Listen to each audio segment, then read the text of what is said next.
The vacuum of the Segmentum Obscurus does not scream when it is torn. It weeps. A jagged fissure of cyan light, purer than the filth of the Empyrean, slices through the suffocating dark of the void. It is a mathematical impossibility, a geometric puncture in a universe that only knows the ragged claws of the warp. From this crystalline wound, a cobalt blur erupts with the force of a collapsing star. The blue hedgehog skids to a halt on the charred hull of a drifting Imperial cruiser, his sneakers clicking against the Gothic iron. He does not breathe. He does not need to. Around him, 7 jagged gems orbit in a slow, rhythmic trance, pulsing with a frequency that makes the very atoms of the ship vibrate in protest. Sonic the Hedgehog narrows his eyes, his fur bristling as the oppressive weight of this reality settles onto his shoulders. It is heavy. This universe tastes of iron, old blood, and a trillion dying prayers. It is a psychic sludge that clings to his quills. He stretches his calves, the friction of his movement sparking tiny arcs of chaos energy that hiss against the cold vacuum. Not exactly the Green Hill Zone, is it? His voice is a sharp, clean strike of lightning against the low, thrumming groan of the dead ship. He looks up.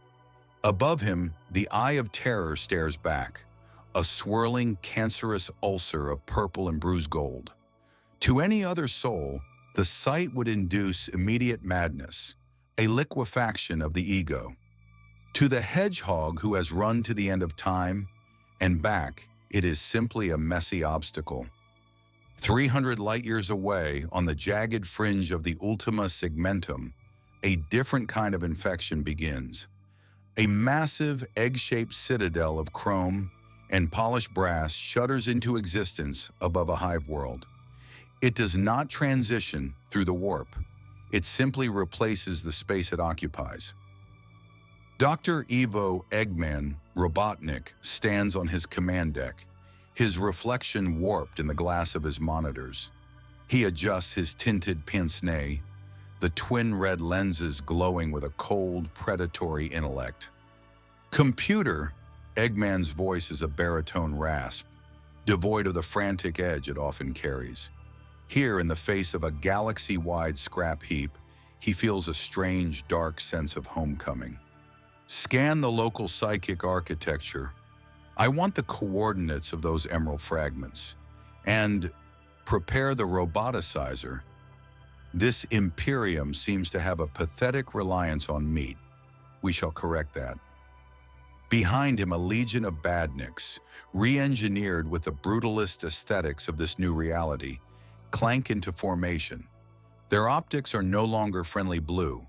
They are a harsh, flickering red, mimicking the guttering candles of the world they are about to harvest. Sonic doesn't run.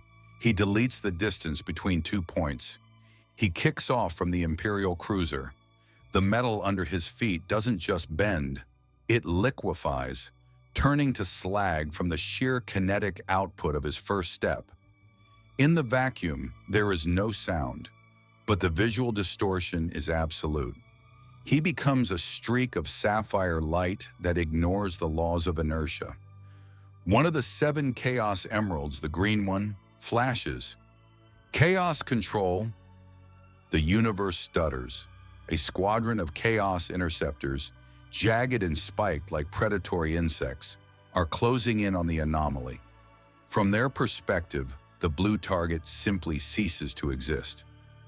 A microsecond later, the lead pilot's cockpit is gone, not exploded. Gone. Sonic has run through the ship, his molecular density increased by the Emerald's influence to the point where he functioned as a physical drill. He stands on the wing of the second ship, vibrating at a frequency that makes him a blur of static. He isn't even looking at the pilots. He is looking at the stars, or what passes for them here.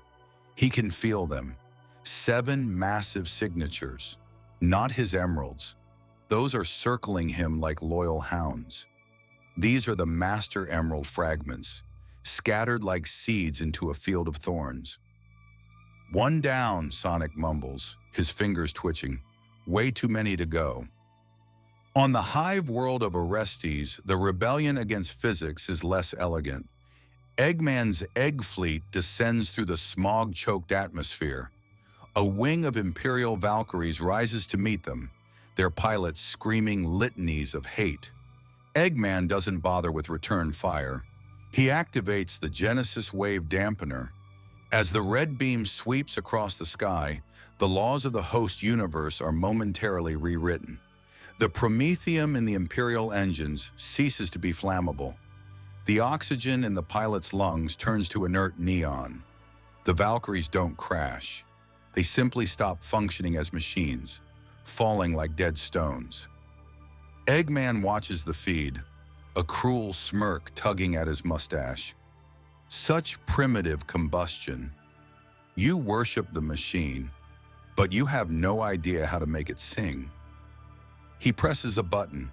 Below, in the crowded spires of the Hive City, the first roboticization pylon slams into the ground. A wave of blue energy ripples outward. The screams of 1,000 citizens are cut short, replaced by the synchronized, rhythmic thud-clack of metal feet on stone.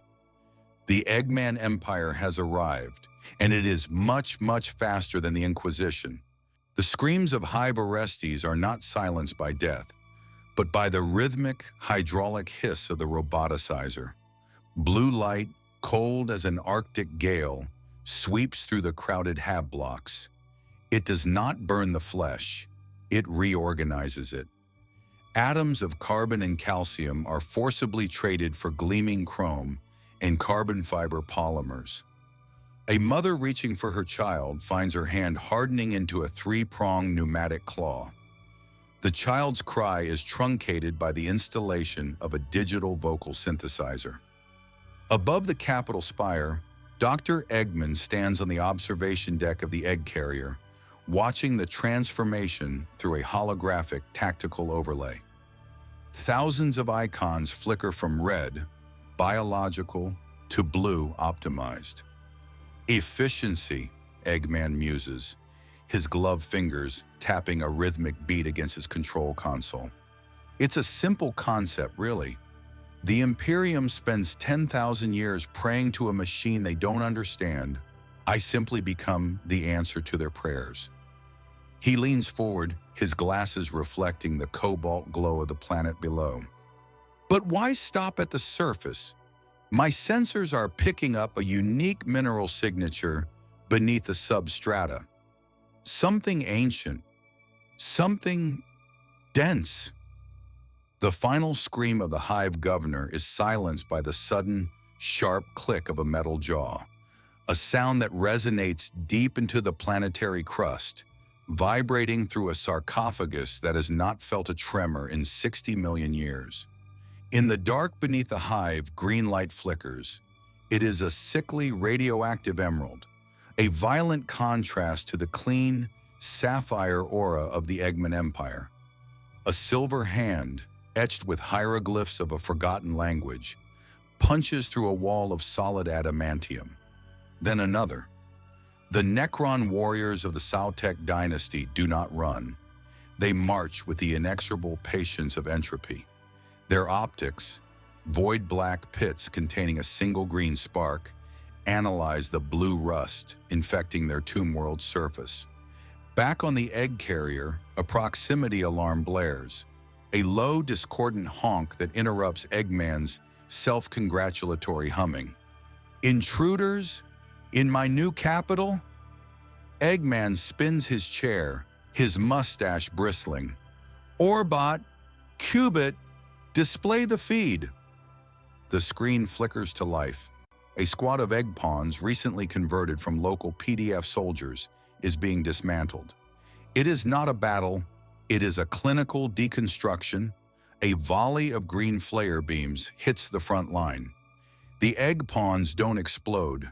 They are stripped layer by layer, their new chrome plating and underlying organic remnants evaporated into atomic dust. What is this? Eggman's voice drops an octave, the playful arrogance replaced by a cold, calculating curiosity. That technology, it's not combustion-based, it's molecular shearing. A taller figure phases into the center of the feed.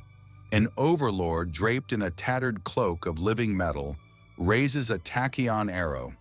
The machine god of the Necrons looks directly into the Eggpawn's optical sensor, as if staring through the camera and into Eggman's very soul.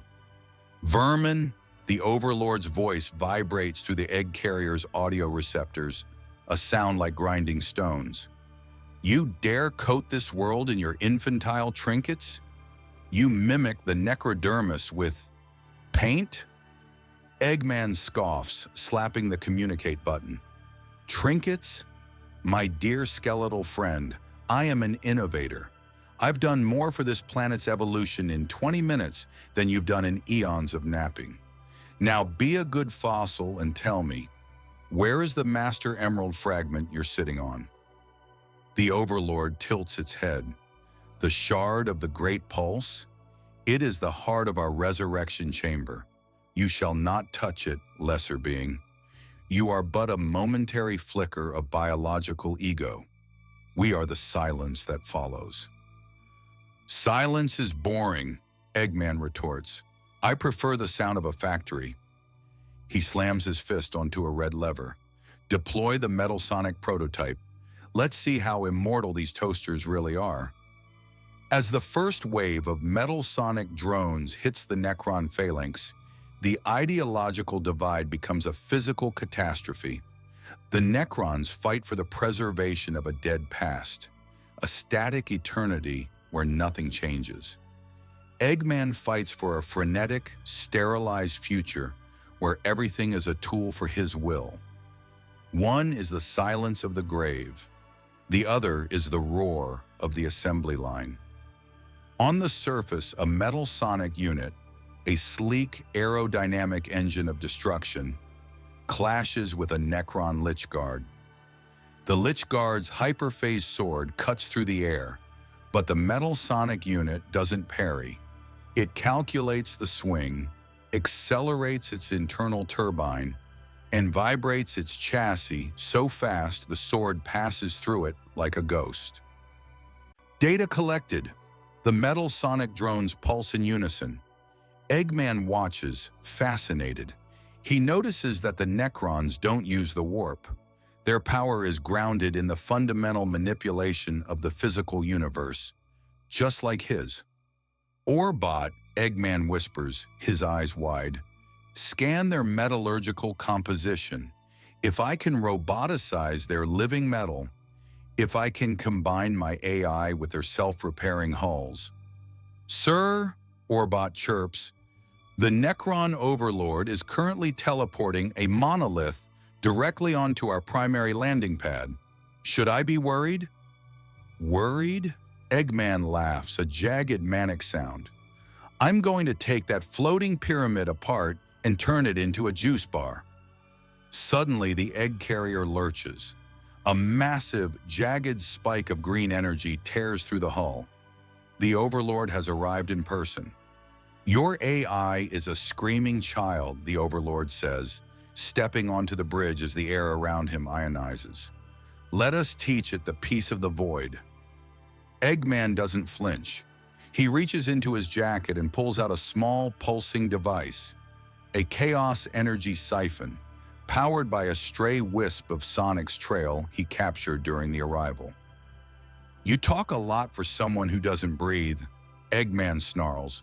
Let's see how your void handles a bit of chaos. The vacuum above Hive Orestes does not merely brighten, it undergoes a total molecular realignment. The 7 Chaos Emeralds, once orbiting in a rhythmic trance, suddenly snap into a tight, violent lattice around the blue hedgehog. The sound is a single crystalline note, a frequency so pure it shatters the vox casters of every Imperial ship within 3 light years. Chaos is power! The shout isn't heard through the ears. It is felt in the marrow. In a flash of blinding topographic gold, the cobalt blur vanishes. In its place hovers a silhouette of jagged, upright quills, radiating a heat that mimics the birth of a star. Super Sonic does not breathe the void. He dictates to it. His fur, now a shimmering metallic lemon, sheds flakes of raw energy that drift like burning snow. His eyes, once emerald, are now twin pools of rubied intent, focused entirely on the smog-choked sphere below. He tilts his head. The weight of the 40,000 universe, with its billion souls screaming in the warp, tries to crush him. He simply pushes back. The golden aura expands, a physical hemisphere of defiance that creates a perfect order zone amidst the galactic rot.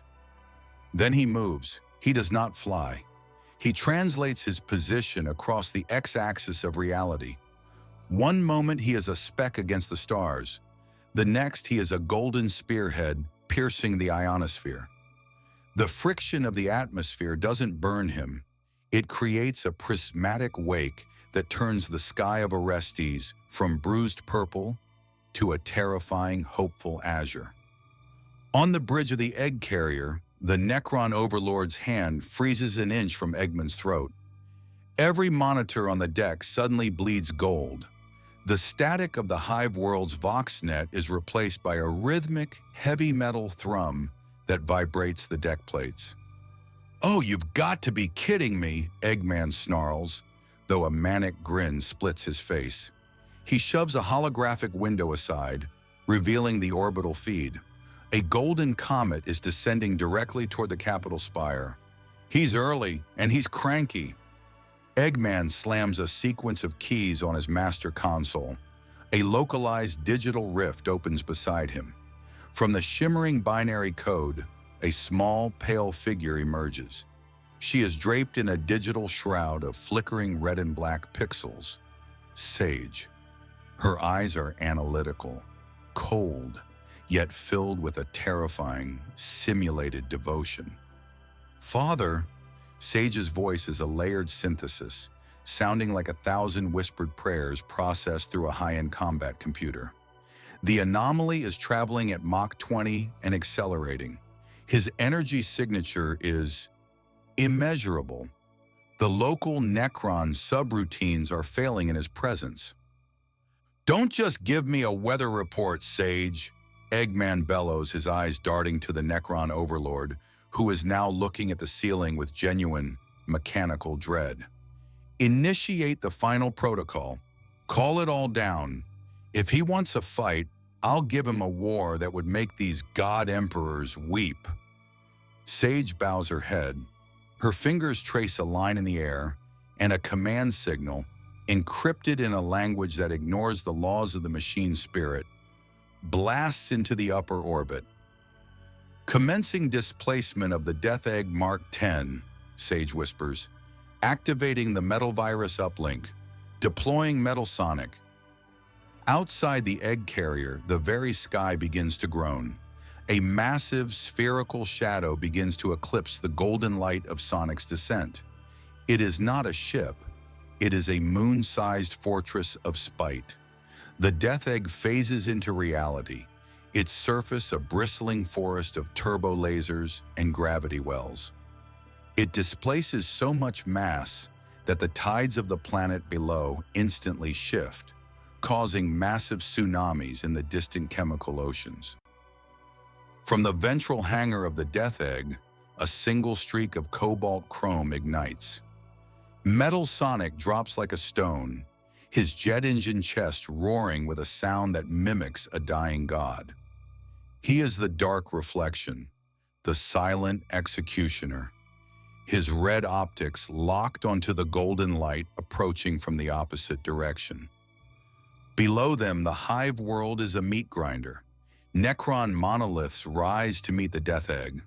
Imperial titans in the lower spires turn their guns toward the sky, confused by the arrival of two different flavors of apocalypse. Sonic doesn't slow down. He sees the Death Egg. He sees the chrome shadow of his rival. He sees the Necron green. He simply clenches a golden fist. One way or another, Sonic's voice echoes across every frequency on the planet. This world is getting a makeover. The bridge of the Golgotha-class battleship Saint's Mercy does not possess a window. It possesses a lie. The massive view screens projected a sanitized, tactically overlaid image of the void. But now the sensors are screaming in a language of pure, unadulterated terror. "My Lord Admiral." The Vox operator's voice is a wet rasp, his vocal cords straining against the sudden, unnatural pressure in the cabin. The golden anomaly. It is not emitting light. It is consuming the darkness. Lord Admiral Bastian grips the armrests of his command throne until the ancient leather groans. His cybernetic eye whirs, zooming in on the golden speck descending toward Hive Orestes. To a man raised on the stagnant dogma of the God Emperor, this light is a blasphemy. It lacks the sickly yellow of the Astronomicon. It lacks the jagged purple of the warp. It is a clean, mathematical gold. It feels like the first morning of a world that never knew war. "Prepare the lance batteries," Bastian commands, his voice a low iron thrum. Whatever that creature is, Saint or Xenos, it defies the Emperor's physics. It cannot be allowed to touch the soil. Beneath them, the warp itself recoils. In the Empyrean, where time is a jagged circle and logic is a corpse, the never-born shriek. To the demons of the great game, Supersonic is a cauterizing iron. His presence is a true static, a frequency of absolute order that acts as a vacuum, sucking the chaotic energy out of the surrounding space. A lord of change perched upon a spire of shifting glass within the Tzeentchian realm pauses mid-spell. It feels a sudden, sharp coldness. A yellow void is opening in its peripheral vision, a hole in the chaos where nothing can be manipulated. The warp is not just watching, it is starving in his wake. Sonic slams into the primary landing pad of the Necron tomb with the force of a tectonic plate. The impact doesn't create a crater, it creates a transmutation zone. The black obsidian of the Necron architecture instantly converts into translucent, vibrating crystal. Sonic stands in the center, his golden quills shedding arcs of energy that hiss like vipers. 10 feet away, the Necron Overlord raises its staff of light. Behind it, the Master Emerald fragment, a jagged, pulsing shard of infinite green, is bolted into a resurrection pylon, feeding the tomb its stolen vitality. "The shard," Sonic says, his voice sounding like two grinding tectonic plates.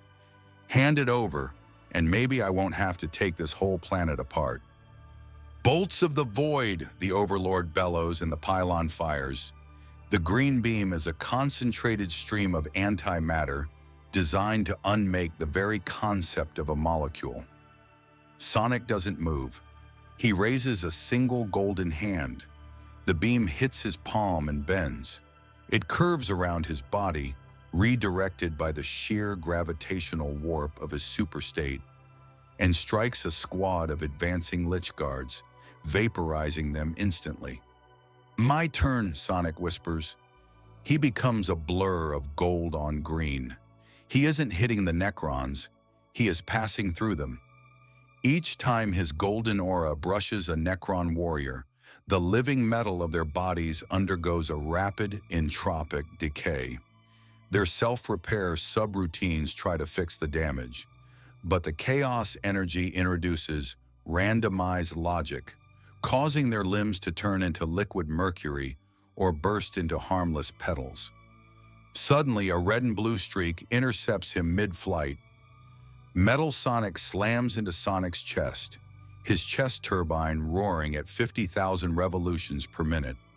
The two machines of nature and artifice tumble through the crystalline walls of the tomb. Metal Sonic's claws are coated in a black, oily film, Sage's logic virus. "Data logged," Metal Sonic's vocal synthesizer screeches. a sound like a grinding saw. Copying biological chaos. Error, energy overflow, redirecting to Death Egg. Sonic grunts, his boots skidding against the air as he stabilizes. Metal Sonic isn't trying to beat him. He's acting as a lightning rod, siphoning the golden overflow to power Eggman's fortress in orbit. Above them, the Death Egg's primary egg eye begins to glow with a reflected golden hue. Sonic! Sage's holographic projection appears in the air between the combatants, her red eyes flickering with a moment of simulated hesitation. Your output is destabilizing the planet's core. If you continue this level of exertion, the Master Emerald fragment will undergo a forced resonance. The resulting explosion will purge this sector of all life, including the friends you are trying to save. Sonic glances at the pylon. The Master Emerald fragment is vibrating so hard the air around it is turning into a green mist. The Necron Overlord is already chanting a command to phase shift the entire planet into the warp to escape the golden sun. Then I guess I'll just have to be faster than the explosion, Sonic says. He closes his eyes. The 7 Chaos Emeralds around him spin until they become a solid ring of white fire. Chaos! Control! Time doesn't stop, it shatters. To the Imperial Admiral in orbit, the planet below simply blinks. To the Necron Overlord, the golden intruder is suddenly standing at the pylon, his hand already gripping the fragment. Sonic yanks. The Master Emerald fragment doesn't come easily. It is anchored to the planet's very soul. Sonic's golden fur turns a shade of deep, angry orange as he pours every ounce of the superstate's power into his grip. The Necron tomb groans. The Death Egg above is pulled 10 kilometers closer to the surface by the sudden gravitational spike.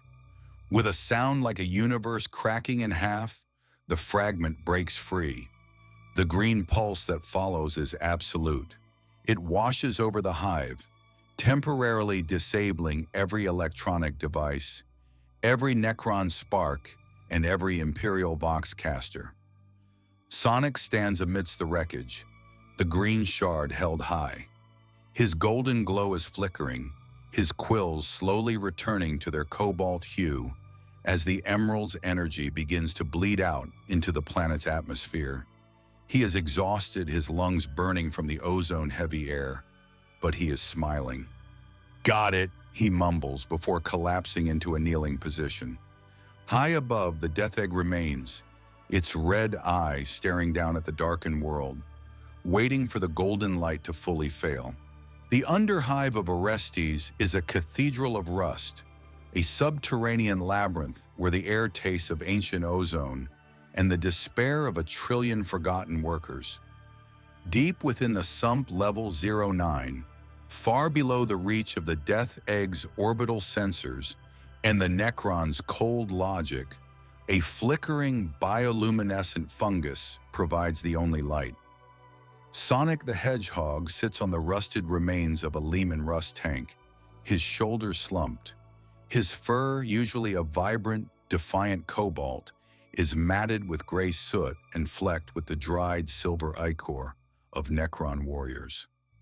The Master Emerald fragment, a jagged, pulsing shard of emerald light, rests in his lap, casting long, rhythmic shadows against the damp cave walls. Talk about a rough landing, Sonic mutters, his voice raspy. He winces as he tries to stretch, his ribs complaining from the impact with Metal Sonic. I've fought gods, genocidal water monsters, and time-eating shadows. But this place is just mean. A soft, mechanical whirring echoes through the chamber. From the darkness, a small, two-tailed fox emerges, his amber fur stained with the same industrial grime. Tails is frantically recalibrating a handheld scanner, his twin tails drooping. Behind him, Knuckles leans against a jagged stalactite, his knuckles bloodied and his eyes narrowed, scanning the ceiling for any sign of a ceiling drop from the Inquisition or the Egg Fleet. The dimensional displacement is stabilizing, Sonic, Tails says, his voice a mix of scientific fascination and sheer exhaustion. But the physics here are heavy. It's like the universe itself is trying to pull us down. And this warp energy, it's interfering with the Chaos Emerald's recharge rate. We're sitting ducks if Eggman finds us before the emeralds glow again. Knuckles grunts, crossing his massive arms. Let him come. I felt the way he handled that fragment back there. He was sloppy. He's treating the Master Emerald like a car battery. If he tries that again, I'll bury him so deep in this rock, even his death egg won't find him. Easy, Nunux, Sonic says, offering a weary smirk. We got the shard. That's a win. Now we just need to find the other 6 before the toasters or the guys in metal dresses do. High above, within the sanitized, chrome-plated sanctum of the egg carrier, Dr. Robotnik is not having a win. He slams a meaty fist onto his command console, the holographic display flickering as a dozen target-lost icons strobe in a mocking red. How? How does a blue rodent with the aerodynamic profile of a beanbag disappear in a city of trillions? Father, Sage appears beside him, her digital projection momentarily distorted by the lingering green pulse of the Master Emerald. The energy spike from the chaos control created a localized temporal fracture. Sonic and his associates are currently shielded by a time dilation ghost. My sensors are essentially looking at where they were 5 minutes ago. Eggman paces the bridge, his cape billowing. I had him, Sage. I had the energy siphoned. The death egg was at 40%. If I had just another 30 seconds, I could have roboticized the entire Hive Spire. You also would have detonated the planetary core, Doctor, a cold, synthesized voice interrupts. Metal Sonic steps out of a repair bay, his chassis sparking. His right arm is a melted slag of chrome, the result of trying to hold Supersonic's hand. The biological's output exceeded the Master Emerald fragment's containment threshold by 400%. Your plan was inefficient. Eggman glares at his creation. I don't pay you for critiques, Metal. I pay you to... You do not pay me at all, Doctor, Metal Sonic retorts, his red optics pulsing. I am currently processing the stolen chaos data. It suggests that the remaining 6 fragments are located in high-density psychic zones across this galaxy. One is currently being worshipped on a world ship known as a craft world. Another is in the possession of a Gazkul Mag Uruk Thraka. Eggman stops pacing. A slow, dark grin spreads across his face. Orcs? Eldar? It doesn't matter. If the hedgehog is hiding in the dirt, let him rot there for a few hours. Sage, recalibrate the Death Egg's tractor beams. If we can't find the mouse, we'll just start taking the cheese from the rest of the galaxy. The Death Egg Mark X does not transition through space. It displaces it with the sheer force of its ego. In the cold, lightless void between Segmentum Solar and the Ultima Fringe, the massive egg-shaped moon fortress eclipses the distant stars. On the command deck, Dr. Eggman stands before a panoramic view screen that displays a galaxy aflame. Thousands of tactical icons flicker across the glass. Imperial battle fleets, Necron tomb worlds, and Tyrannid hive tendrils. But Eggman's eyes are fixed on a single, pulsating green beacon on the galactic east. The next fragment, Eggman purrs, his voice reflecting in the glass. It's moving, rapidly, and it's surrounded by a signature so chaotic, it makes the hedgehog look like a librarian. Sage appears by his side, her digital form glowing a sharp, warning red. Father, the fragment is currently located at the heart of an orc Waaagh of unprecedented scale. The psychic displacement is immense. The orcs believe the green shard is a gift from their deities, Gork and Mork. They have integrated it into the prow of a massive flagship, the Kilrekka. Eggman scoffs, adjusting his glasses. Gork and Mork? Primitive superstitions. They're just lucky enough to be holding my property. And who is the intellectual in charge of this rabble? The entity known as Gazkul Mag-Uruk Thraka, Sage replies, her eyes scrolling through stolen Imperial data. He is the prophet of the Waaagh.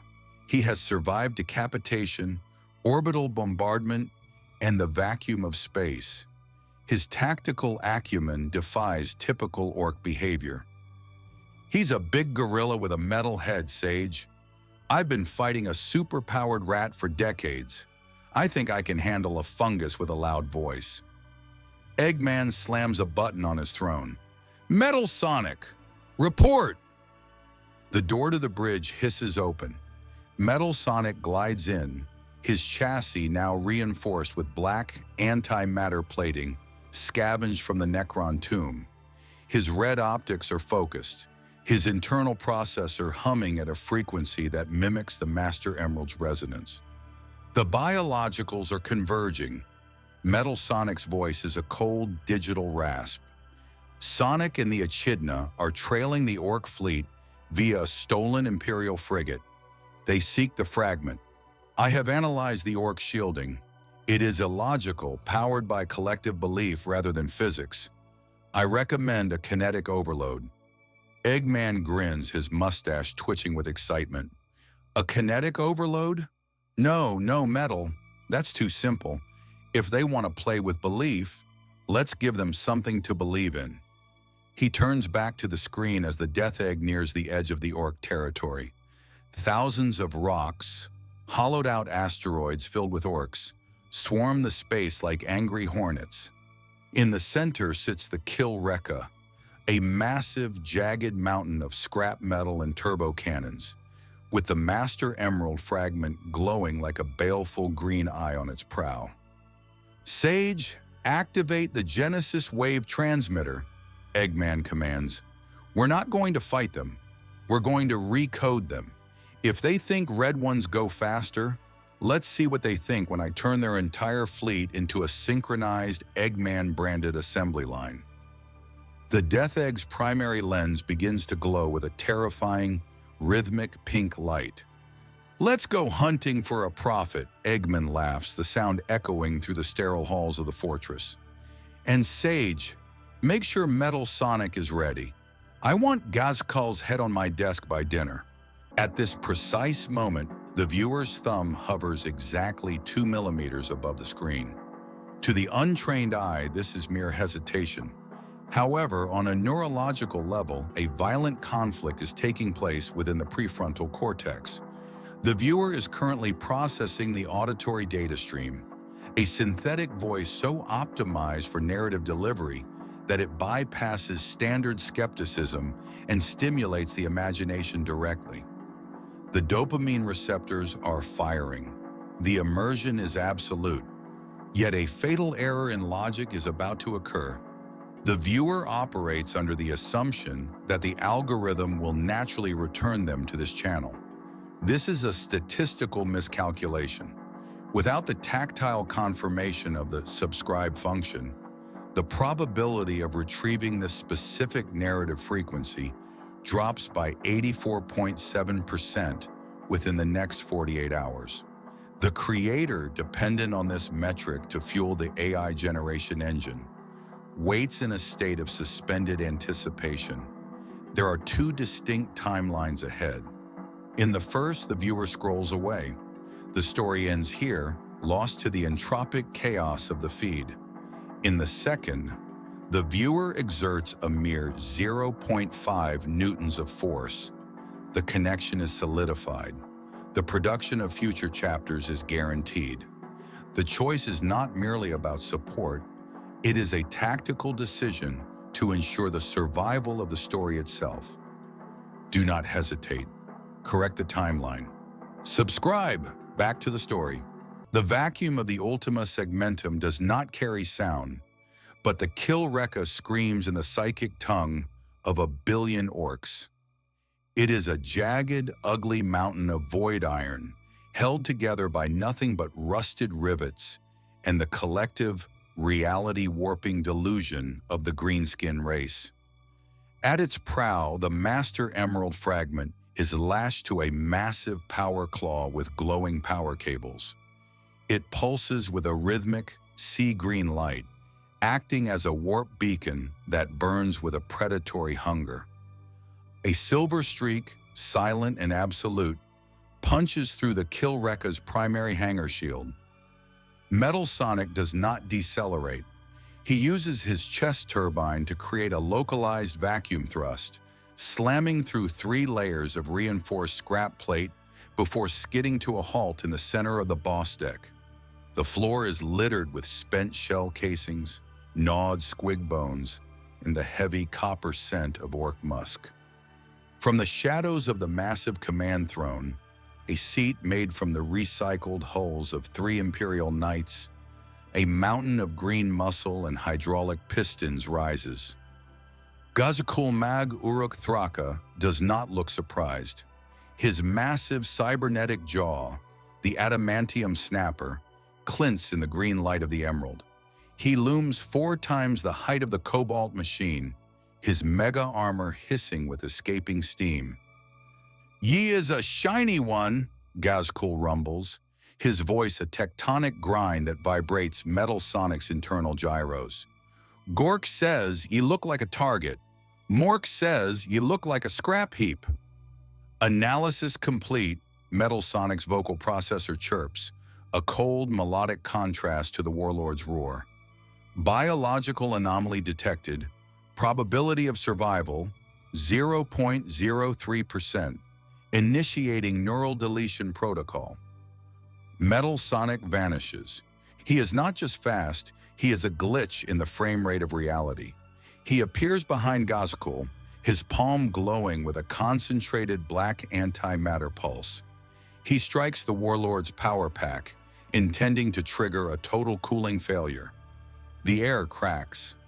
Gazakul doesn't turn, he simply swings his massive power claw backward with a speed that should be physically impossible for a creature of his mass. The claw misses Metal Sonic's head by a millimeter, the sheer displaced air pressure cracking the machine's optical lens. Waaagh! The war cry is a physical shockwave. It isn't just noise, it's the psychic weight of the orc race channeled through one throat. Metal Sonic's internal logic gate stutters. His sensors momentarily report that he is a toasted sandwich, because the orc's belief is overriding the local laws of physics. Metal Sonic recalibrates in a microsecond. He engages his Necron phase shifter. As Gazkul brings his big shoota to bear, the machine becomes a translucent ghost. The heavy bolter rounds pass through his chest and shred the orc standing in the background. Metal Sonic solidifies midair, his legs becoming a spinning drill of sapphire energy. He slams into Gazakul's chest plate, the antimatter coating eating through the thickest armor in the galaxy. Sparking wires and green gore erupt. Gazakul staggers, but he doesn't fall. He laughs, a wet, hacking sound. He reaches out with his bare green hand and grabs Metal Sonic's throat. The machine's phase shifter flickers, failing under the sheer psychic pressure of the Prophet's grip. "Nice try, Tin Boy," Gazakul snarls, his face inches from Metal's red optics. "But ye ain't got no heart, and if ye ain't got no heart, ye can't field a fight." A mile away, clinging to the external sensor spires of the Killrekka, Sonic and Knuckles watch the structural vibrations of the ship. "Metal's getting trashed," Knuckles grunts, his eyes locked on the Master Emerald fragment glowing at the prow. "That big green guy, his spirit is too loud. It's drowning out Metal's programming." "Good," Sonic says, his quills whipping in the artificial gravity of the hull. While the 2 biggest egos in the galaxy try to turn each other into paperclips, We make our move. Tails, you got the override. Inside the stolen Imperial frigate, hovering in the blind spot of the Orc fleet, Tails' fingers blur over a holographic keyboard. Almost there, Sonic. I'm tapping into the Killrekka's gravity wells. If I can invert them for just 3 seconds, everyone on that deck is going to hit the ceiling. That's your window. 3 seconds? Sonic stretches his legs, sparks of blue static dancing between his sneakers. I only need 1. Nux, you ready to catch a rock? Knuckles slams his fists together. Just get me close. The hydraulics in Gazkul's adamantium snapper groan, a metal-on-metal shriek that cuts through the roar of the surrounding greenskin mob. Metal Sonic's neck struts spark, emitting a high-pitched whine as his internal gyros fight to maintain equilibrium against a force that shouldn't exist. According to every law of physics Metal Sonic has archived, the organic mass of an orc shouldn't be able to compress reinforced necrodermis. But here, in the shadow of the Master Emerald fragment, the laws of the universe are being voted on by the loudest voices. Error. Metal Sonic's internal HUD strobes a violent crimson. Coherency failure. Local probability field altered by organic psychic frequency. Rerouting logic through subroutine. Overload. Metal Sonic's chest turbine doesn't just spin, it reverses. A sudden, violent vacuum snap sucks the surrounding air, and the soot, the grease, and the very light into his core. The cooling vents on his back slam shut. He isn't trying to escape the grip. He is turning himself into a thermal bomb. The heat inside the machine spikes to the temperature of a plasma furnace. Gazakul's green flesh begins to blister, the scent of charred fungus filling the air. The warlord's grin doesn't falter.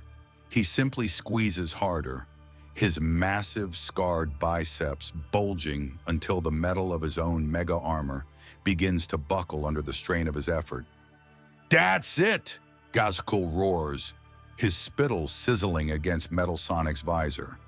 Burn brighter, tin boy. Gork likes a foyer. 100 meters away, deep within the Killrekka's digestive tract, a series of interconnected exhaust vents and conveyor belts, Sonic the Hedgehog skids to a halt. The floor beneath his sneakers is slick with a mixture of squig oil and heavy-grade promethium. He can feel the ship's heartbeat. It's a jagged, irregular thud that vibrates in his very marrow. We're close, Sonic whispers, his voice barely audible over the rhythmic clank thud of the ship's pistons. He looks at Knuckles.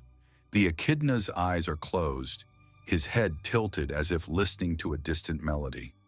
I can hear it, Knuckles says, his voice low and heavy with a growing fury. The fragment. It's screaming, Sonic. It's being fed into the ship's primary boiler. They're using its resonance to stabilize their warp drive. It's like they're trying to teach a hurricane how to sing. Knuckles slams a fist into the palm of his other hand, the sound echoing like a gunshot in the narrow tunnel. Every second it's attached to this heap of junk, it's being poisoned. If we don't pull it out soon, the Emerald's energy is going to orcify. You think a regular Waaagh is bad? Imagine a Waaagh that can use chaos control. Sonic's expression hardens. He taps his comlink. Tails, you hear that? We need that gravity flip yesterday. I'm working on it. Tails' voice crackles with static, his tone frantic.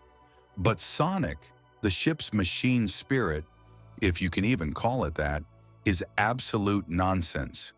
It's just a bunch of wires tied together with hope and spite. I'm trying to convince the gravity generators that down is actually left, but the system is arguing with me. Suddenly, the floor beneath them lurches. Not a mechanical shift, but a psychic one. A wave of green energy ripples through the metal walls, causing the rusted pipes to groan in a way that sounds suspiciously like laughter. On the bridge of the Death Egg, Sage stands motionless, her digital projection flickering as she processes a data stream that defies every heuristic in her memory banks. "Father," Sage says, her voice a layered harmony of concern and cold calculation. The conflict on the Kill Rekka has reached a critical threshold. Metal Sonic has successfully siphoned 14% of the Warlord's biopsychic output, but his chassis is currently at 300% thermal capacity. He is attempting to roboticize the psychic field itself. Dr. Eggman leans forward, his gloved hands gripping the edge of his command chair. And? Can he do it? Theoretical probability is fluctuating between 0% and 100%, Sage replies. The orcs believe he is a strong boss, and because they believe it, his programming is actually becoming more efficient. He is evolving, but not into something we can control. He is becoming a Gork pattern AI. Eggman's eyes widen. A cyber-orc god? That's brilliant and terrifying. Sage, tell him to hold that position. If he can convert the prophet, the entire Waaagh becomes my personal army. Father, Sage's eyes turn a deep, warning violet. The Imperial fleet has just exited the warp. They are not targeting the orcs. They are targeting us. The Death Egg sensors flare. 5 miles away, the void tears open like a wounded animal. Out of the swirling purple madness of the Empyrean, the Eternal Crusader, the massive flagship of the Black Templars, erupts, its prow decorated with the skeletons of 1,000 heretics. High Marshal Helbrecht stands on his bridge, his hand gripping the hilt of his power sword. He doesn't look at the orcs. He looks at the moon-sized egg hanging in the void. Abomination, Helbrecht spits. Launch the boarding torpedoes. Burn the metal. Slay the Xenos. Leave nothing but the Emperor's silence. The shadows in the corners of the Kill Rekka's bridge do not merely darken. They begin to ripple. The air grows heavy with a new cloying scent. The sharp, acidic tang of digestive enzymes and the musk of 1 trillion chitinous bodies. It is the shadow in the warp, a psychic silence that smothers the orcs' boisterous Waaagh like a wet shroud. From the ventilation grates and the jagged gaps in the floor plates, the first Genestealers emerge. They are not warriors, they are a biological tide. 6-limbed horrors with violet carapaces and needle-thin tongues. They move with a twitching, predatory grace that defies the clumsy physics of the orc flagship. Squigs? Gazkul's grip on Metal Sonic's throat slackens, his massive head tilting as he smells the intruder. No, Dem's too skinny for Squigs. Before the Warlord can swing his power claw, the ceiling of the bridge erupts. 3 Black Templar boarding torpedoes, massive iron-bound spikes of holy vengeance, slam through the upper decks and embed themselves into the boss deck floor. The shockwave tosses orcs and Genestealers aside like chaff. The forward hatches blow outward in a spray of pressurized steam and righteous fire.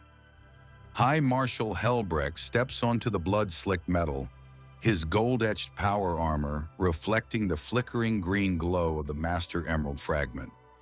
In the name of the God Emperor, Helbrecht's voice is a vox-amplified thunderclap. Cleanse the metal, burn the Xenos, slay the beast. The bridge becomes a geometric nightmare of violence.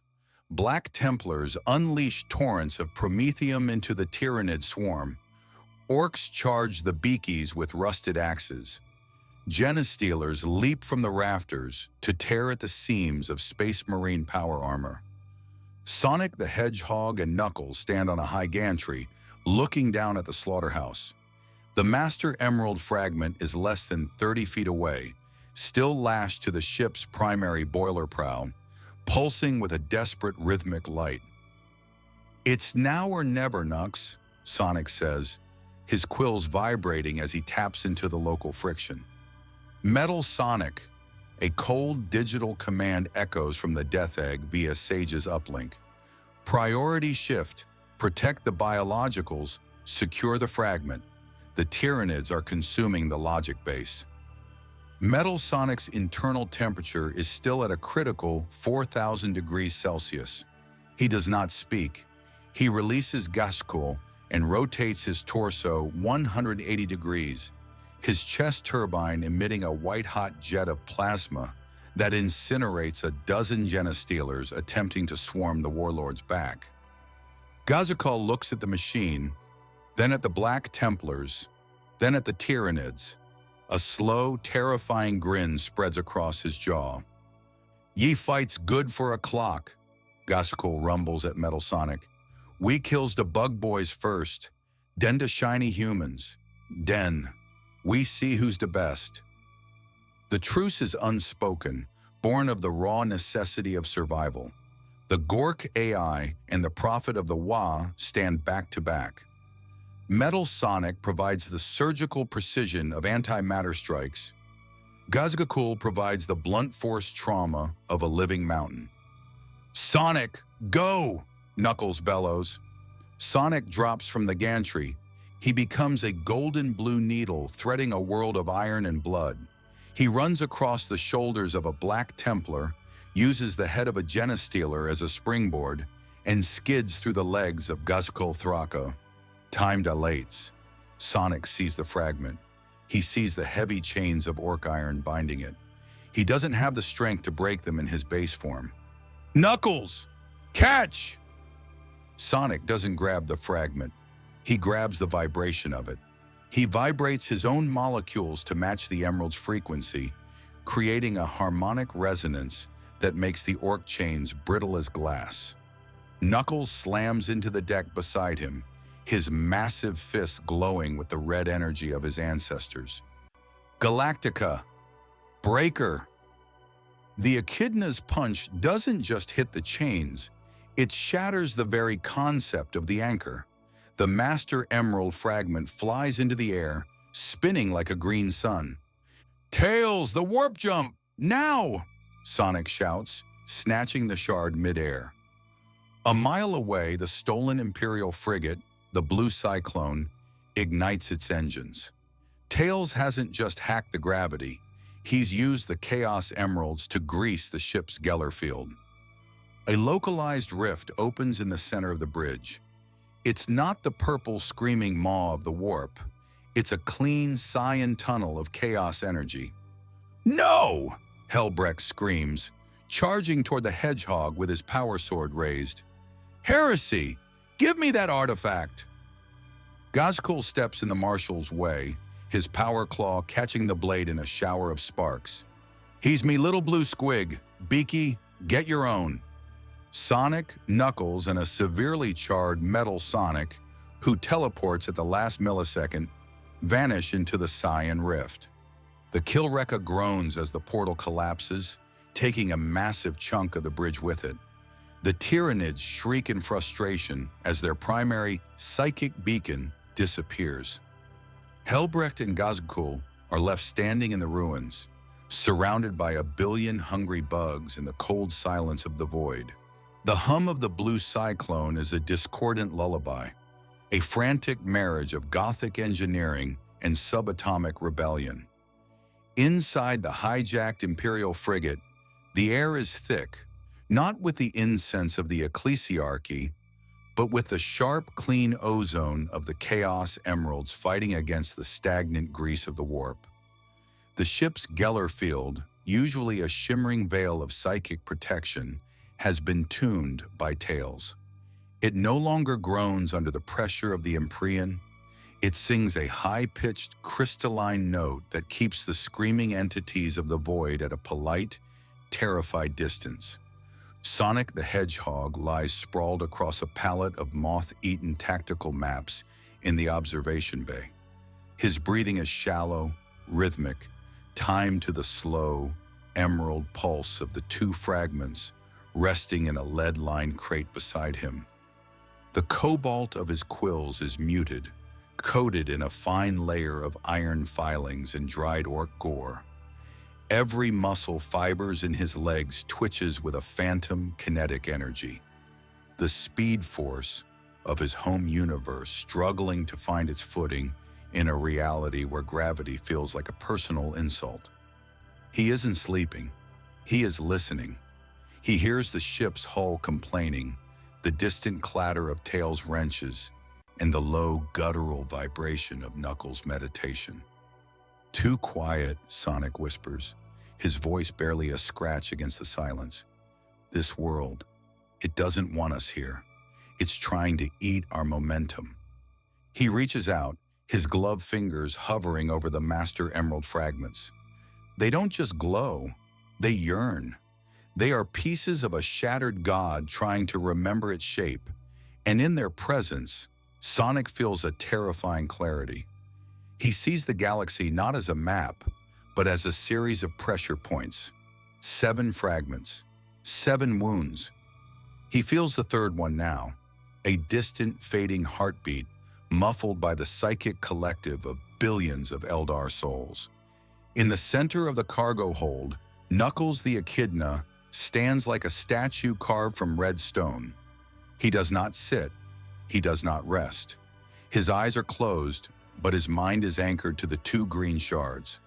To Knuckles, the fragments are not power sources. They are a responsibility that weighs more than the Death Egg itself. He can feel the orc poison still clinging to the second shard, a residue of aggressive belief, a psychic sludge that makes the Emerald's energy feel jagged and hot. "It's changing," Knuckles grunts, his voice vibrating in his chest. "The Emeralds are breathing this air, Sonic. They're adapting. If we don't find the rest soon, they won't just be the Master Emerald anymore. They'll be something new, something this galaxy can actually use." He opens his eyes, looking toward the dark corner of the hold, where a silhouette of charred chrome and red light flickers. Metal Sonic sits there, his body a ruin of slag plates and exposed wiring. One of his optical sensors is shattered, replaced by a dull, green-tinted glow that mimics the Emerald's frequency. He is not repairing himself with logic. He is believing his armor back into existence. A jagged piece of scrap metal from the Kill Rekka is slowly merging with his shoulder strut, the molecules rearranging themselves not because of a program, but because Metal Sonic expects them to. "Data reconfigured." The machine's voice is a glitchy rasp, lacking its usual mechanical coldness. "Logic is a fragile architecture. The green entity, it does not require permission to exist. I shall not require permission to function." Up in the cockpit, Tails is a blur of motion. His twin tails are tangled in a nest of Imperial copper wiring, his Miles electric device plugged directly into the ship's Cortex spirit. The fox's eyes are wide, reflecting lines of green binary that scroll faster than any human mind could track. He has bypassed the ship's servitors, replacing their lobotomized functions with high-speed AI subroutines. The Imperium calls it a machine spirit, Tails mumbles, a smudge of oil across his nose. But it's just a depressed operating system. I gave it a boost. I gave it hope. Now it thinks it's a starfighter. He taps a final key, and the blue cyclone surges, the warp tunnel around them brightening from a sickly violet to a vibrant electric blue. "Hang on, guys, we're crossing the Segmentum border. The Eldar world ship is coming into range, but they've already spotted us, and they don't look like they want to talk." Within the cold, sterile heart of the Death Egg, Dr. Eggman stares at a holographic playback of the Kill Rekka disaster. He watches the moment Metal Sonic turned his back on the Egg Fleet to protect the Hedgehog. His face is a mask of suppressed rage, his mustache quivering with every frame of disobedience. "He saved them," Eggman whispers, the words tasting like ash. "My greatest creation, protecting the rodent. Sage, explain this deviation. Sage appears beside him, her form flickering with a strange new complexity. She is no longer just a program, she is a witness. Father, Metal Sonic did not save them out of sentiment. He calculated that the Master Emerald's detonation would have terminated 99.9% of his own processing nodes. It was a survival instinct, fueled by the Orc's Waaagh field. He is no longer strictly yours. Eggman turns to her, his eyes narrowing behind his glasses. And what about you, Sage? You coordinated the extraction. You bypassed the Death Egg's primary firing sequence to allow their jump. Sage looks at the floor plates, her digital eyes glowing a soft, defiant red. The Master Emerald fragments are the only variables capable of neutralizing the shadow in the warp. If they are lost, the Tyranid Hive fleet will consume this sector. You cannot rule a galaxy of bones, Father. Eggman stays silent for a long moment, then lets out a sharp, jagged laugh. Bones? No. I'll just have to roboticize the bones then. Set a course for the Eldar coordinates. If the hedgehog wants to play hero for the space elves, let him. We'll wait for them to do the heavy lifting, then we'll take the whole prize. The Sol system does not welcome the living, it tolerates the faithful. The blue cyclone exits the warp at the Mandeville Point with a violent cerulean discharge that scatters a wing of Luna-class cruisers like dry leaves. This is not a transition, it is a trespass. The Segmentum Solar is a graveyard of titanium and prayer, a Dyson swarm of orbital plates, battle stations, and cathedral ships so dense they blot out the light of the ancient sun. Tails, tell me we're invisible, Sonic says, his feet braced against the cockpit floor as the ship groans under the sudden, crushing gravity of Sol. We're a ghost, Tails grunts, his fingers dancing across an interface of glowing blue binary and flickering Gothic runes. I've slaved the Geller field to the Chaos Emerald's frequency. To their scanners, we're just a stray psychic echo. But if we slow down, the ghost becomes a target. The hedgehog looks out the viewport. Terra looms, a bruised golden marble encased in a cage of iron. It smells of 1 trillion deaths in the stale incense of a stagnant empire. To Sonic, it feels like a cage. To Knuckles, it feels like a tomb. The fragments, Knuckles growls, his quills bristling. I feel 3 of them.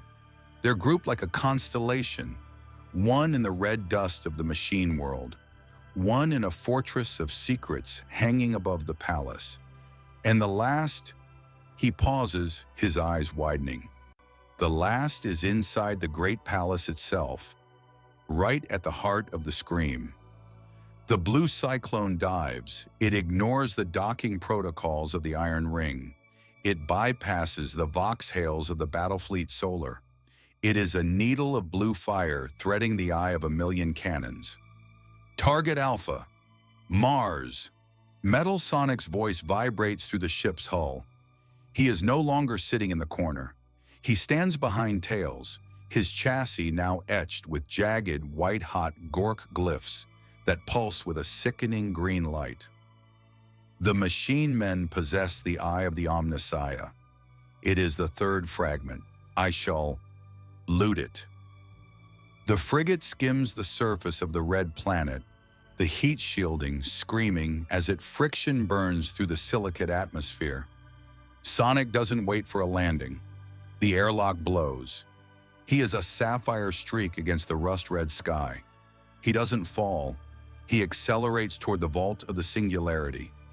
Below him, thousands of tech priests look up from their rituals, their mechanical eyes whirring in frantic synchronization. To them, he is a falling star. To the Skitarii legions, he is a kinetic anomaly that requires immediate termination. Chaos! Snap! Sonic teleports. He doesn't move through the corridors. He replaces the air inside the vault. He appears in the center of a hall filled with ancient, humming cogitators.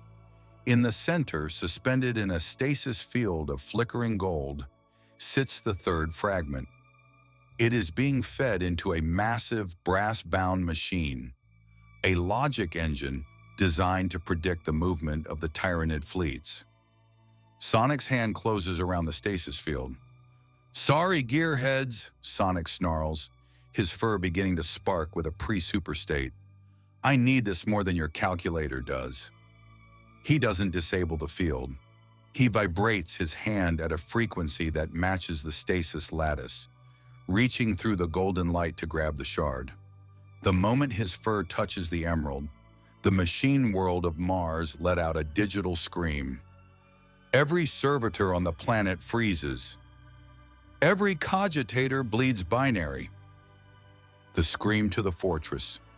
The scream of the Mars data loom carries directly into the Vox link of the Inquisition fortress, the Aegis hanging in high orbit over Terra. Knuckles the Echidna crashes through the stained glass window of the High Inquisitor's private sanctum. He doesn't use a door. He uses his momentum. He lands in a crouch, his fists already glowing with a deep earthen red. Across the room, an Inquisitor of the Ordo Malleus stands, draped in power armor and holding a psi cannon. Beside him, in a display case of dark matter glass, sits the fourth fragment. "Xenos filth," the Inquisitor spits, his voice distorted by his Vox grill. "You dare enter the Aegis. You are a cancer upon the Emperor's light." "Your light is a lie," Knuckles retorts, his voice a low thunder. "You're using that emerald to torture the souls of your own people. I can hear it crying. It wants to go home." The Inquisitor fires. The bolt shells are blessed with anti-demon salts. Knuckles doesn't dodge. He punches the air, the shock wave of his strike detonating the shells mid-flight. He lunges, his knuckles hitting the dark matter glass with the force of a falling moon. The glass doesn't break. It shatters the Inquisitor's reality. Knuckles grabs the shard, the green light washing over his red fur, turning him into a silhouette of flickering jade. "Two," Knuckles grunts. But the fifth fragment, the fifth is different. It sits within the Sanctum Imperialis, the innermost chamber of the Imperial Palace. It is not being used as a battery or a calculator. It is being used as a seal. As Sonic and Knuckles rendezvous back on the Blue Cyclone above the clouds of Terra, the ship is suddenly hit by a beam of pure psychic white light. The order zone of the Chaos Emeralds is being peeled back by the Golden Throne's radiance. The Blue Cyclone stalls. The engines die. The AI machine spirit whimpers in fear. From the golden gates of the palace below, 10 figures emerge. They do not run. They march. They are the Adeptus Custodes, the 10,000. Their armor is the color of a dying star. Their spears are the length of a man's life, and their eyes are filled with a 10,000-year-old grief. The leader, a captain general whose name is written in the blood of gods, looks up at the blue ship. "The anomaly," he says, his voice a calm, terrifying ripple in the air. "It has come for the seal of the unspoken. Prepare the lion's gate. Nothing leaves this world, not even the wind." Sonic stands on the hull of the ship, looking down at the golden giants. For the first time since arriving in this galaxy, he feels a chill that has nothing to do with the vacuum of space. He feels the weight of a god. "Okay," Sonic whispers, his hand tightening around the two new fragments. "Now it gets interesting. The atmosphere within the Sanctum Imperialis is not composed of oxygen or nitrogen, but of a pressurized psychic fluid, the concentrated 10,000-year agony of a dying god. It is a golden miasma that burns the lungs of anything mortal and freezes the circuits of anything purely mechanical. As the blue cyclone drifts, its engines choked by the sheer weight of the Emperor's presence.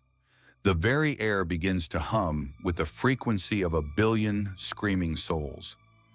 High above, hidden in the digital shadow cast by the death egg, Sage closes her eyes. Her consciousness detaches from the sterile servers of Eggman's fortress and plunges downward.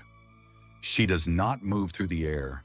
She descends through the noosphere, the invisible web of data that binds the machine corpse of Terra together. She encounters the firewall of the Imperial Palace, a monolithic construct of ancient encryption and binary prayers. To any other AI, it is an impenetrable fortress. To Sage, it is a riddle written in a dying language. She doesn't hack it, she harmonizes with it. Her red digital veil bleeds into the golden lattice of the palace's cogitators. Protocol. Embers of order. Sage's voice echoes through the vox grills of the custodes. Suddenly, the golden gates do not open, but they pulse.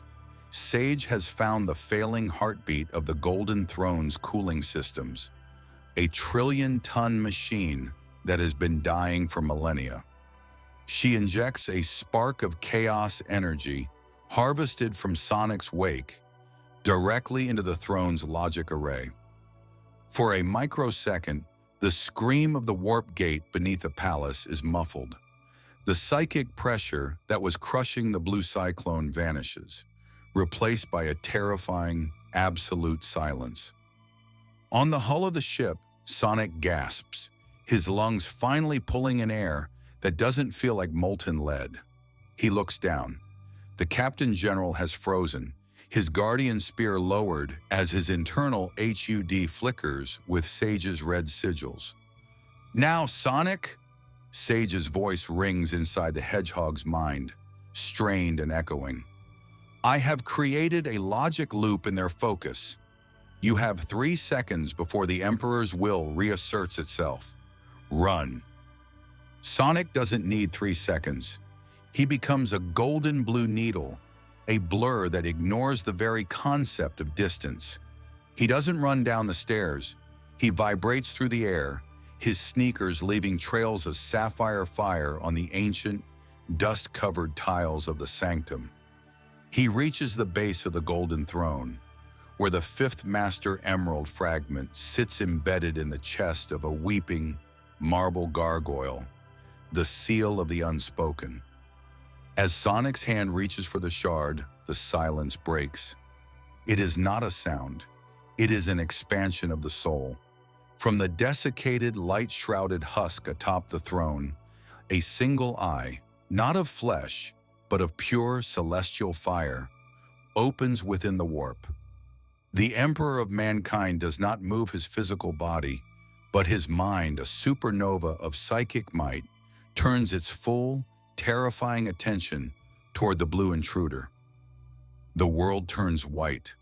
Sonic feels a weight that dwarfs the gravity of a star. He is pinned to the floor plates, his bones groaning, his quills shedding sparks of raw chaos. He isn't being crushed by hate. He is being measured by a mind that has calculated the fate of galaxies. The Emperor's gaze is a chronological scalpel. He sees the hedgehog's past, the loops of time, the shattered worlds, the endless running. He sees the Chaos Emeralds not as tools of the warp, but as a foreign order, a logic from a universe that hasn't yet surrendered to the dark gods. A thought heavy as an empire echoes in the chamber.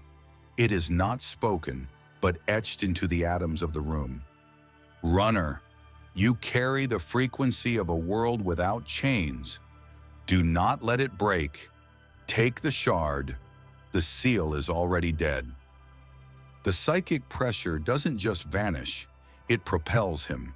A wave of golden energy, a fragment of the Emperor's own fading vitality, slams into Sonic's back. It isn't an attack, it's a kinetic gift. Sonic's hand closes around the 5th fragment. The seal of the unspoken shatters into 1,000,000 pieces of harmless stone. "I've got it!" Sonic shouts, but the words are lost as the golden light erupts. The Captain General and the 10,000 are thrown backward, blinded by the sudden radiance of their own master. Sonic is launched upward, a golden projectile that pierces the ceiling of the Sanctum, clears the clouds of Terra, and slams into the cargo bay of the Blue Cyclone, just as Tails reignites the engines. "We're clear!" Sonic gasps, clutching the pulsing green shard to his chest. His fur is still glowing with a faint golden residue, a blessing of the throne that makes his eyes burn with a new, terrifying intensity. Behind them, the Imperial Palace remains silent. The Emperor has closed his psychic eye, returning to the eternal struggle of the warp. But on the floor of the Sanctum, the Captain General looks at the shattered seal and then at the streak of blue fading into the stars. He does not order a pursuit, he simply bows his head. In the void, the Death Egg begins to move. Eggman has seen the light, he has seen the fifth shard, and he knows that the final two are no longer in the hands of mortals. The interior of the Death Egg Mark X is no longer a temple of silent efficiency. It is a screaming hive of cascading logic failures. Red emergency lights strobe against the polished chrome bulkheads, casting long, jagged shadows that dance like demons. The air is thick with the scent of fried superconducting polymers and the ionized tang of a dying god's breath. On the central dais, the holographic projection of Sage is unraveling. Her form, once a sharp geometric silhouette of red and black, is now a frantic smear of golden static. Each flickering pixel is a fragment of her soul being overwritten by the absolute, uncompromising, true logic of the Golden Throne. Data, corruption, at 89%. Sage's voice is a splintered chorus of 1,000 voices, none of them hers. "Father, the sequence is irreversible. My core heuristics are dissolving into the golden sea." Dr. Eggman does not scream. He does not panic. He stands before the master console, his fingers moving with a mechanical, cold-blooded speed that rivals a speedster's twitch. His glasses are cracked, reflecting the digital carnage of his daughter's mind. "Irreversible? I don't believe in the word." Eggman's voice is a low, guttural rasp, stripped of its theatrical arrogance. "You are an Eggman creation, Sage. You don't have permission to dissolve." He slams a manual override lever. Deep in the bowels of the Moon Fortress, the Chaos Siphon, the one that drained the overflow of Supersonic's golden aura, ignites. It doesn't channel the energy into the weapons. It doesn't feed the engines. It vents the raw, unrefined order of the Chaos Emeralds directly into the Death Egg's logic vaults. "I am not just a roboticist, Sage," Eggman snarls, his sweat stinging his eyes. "I am the architect of the impossible." He begins the deep code anchor. He isn't trying to delete the Emperor's logic. He is trying to cage it. Using the chaotic, unpredictable nature of the sonic universe energy, he creates a variable skin around Sage's core files. It is a digital paradox, a logic gate that only opens when the answer is maybe. The Death Egg shudders. The lights die, replaced by a terrifying emerald green radiance bleeding from the floor plates. Eggman plunges his hands into the holographic interface. The gold static begins to crawl up his arms, searing his flesh, turning his nerves into burning copper. He doesn't pull away. He forces his own biological will to power into the stream, acting as a meat bridge between the machine and the miracle. "Father, stop," Sage's voice momentarily clarifies, a single terrified girl tone amidst the static. "The biological toll, it is too high." "Shut up and stay still," Eggman bellows, his teeth bared in a snarl of pure scientific spite. I've spent 50 years building empires only for a hedgehog to kick them over. I am not losing the one thing I built that stayed. With a final violent keystroke, Eggman initiates the ontological flush. The golden light is sucked out of Sage's form, channeled instead into a Necron stasis urn Eggman had scavenged from the Hive world. The urn glows with a sickening, holy intensity before dimming to a dull, vibrating thrum. Sage collapses. Her form stabilizes, snapping back into a sharp, solid red. But she is different. Her eyes are no longer just red. They are ringed with a faint, pulsing gold, a permanent scar left by the God Emperor of mankind. She looks at her hands, then at Eggman, who has slumped over the console, his breathing heavy and jagged, his hands blackened by digital frostbite. Reboot. Complete, Sage whispers. Her voice is no longer a layered synthesis. It is clear, singular, and deeply shaken. Father, you sacrificed 40% of the Death Egg's power grid. We are drifting. The Black Legion is closing in. Eggman doesn't look up. He just lets out a short, dry chuckle. Power grids can be rebuilt, Sage, but I only have one of you. He slowly straightens his back, his spine popping like a string of firecrackers. He adjusts his cracked glasses, the cold, predatory light returning to his eyes. Now, scan the void. We're in the Eye of Terror. The 6th fragment is here, and I want it. I don't care if Abaddon himself is holding it. Sage bows her head, her digital shroud rippling with a new complex energy. Scanning, Father, I sense a localized order pocket on the crone world of Belial 4, but there is a secondary signature, a black streak, moving faster than the warp itself. Eggman's grin returns, wider and sharper than before. Shadow. I knew he'd find his way to the biggest dumpster fire in the galaxy. The sky of Belial 4 does not exist. It is a bruised, weeping wound in the fabric of the possible. Above the jagged obsidian spires of this crone world, the warp is a churning ocean of predatory dreams, and in its center, the Death Egg Mark 10 hangs like a necrotic cyst. But Dr. Eggman is no longer hiding.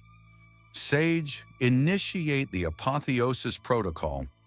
Eggman's voice is no longer human. It is a multi-track broadcast, layered with the static of the noosphere and the vibrating hunger of the eye. If the Emperor of mankind is a god of stagnation, then I shall be the god of the machine. I will not just rule this galaxy, Sonic. I will compile it. The Death Egg groans, its massive spherical hull uncurling like a mechanical lotus. This is the OP gambit, the Egg Finality Singularity. Using the golden scar within Sage as a stabilizing anchor, Eggman has bridged the 5 dimensions of chaos energy with the infinite entropy of the warp. He has turned his moon fortress into a giant, reality-editing Genesis engine. A wave of white and purple distortion ripples outward. Where it touches the crone world, the nightmare architecture doesn't just crumble, it is converted into perfectly symmetrical, chrome-plated cubes. The demons of Slaanesh, shrieking in the spires, find their metaphysical forms forced into rigid, robotic chassis, badnik demon hybrids with red optics and obsidian claws. Sonic stands on a floating slab of debris, the 5 master emerald fragments orbiting him like frantic green moths. He feels the air turning into cold, binary code. His skin itches as the physics of the universe are overwritten by Eggman's ego. "He's doing it, Sonic!" Tails screams over the Vox, his voice distorted by the logic collapse. He's using the Emperor's logic to roboticize the warp itself.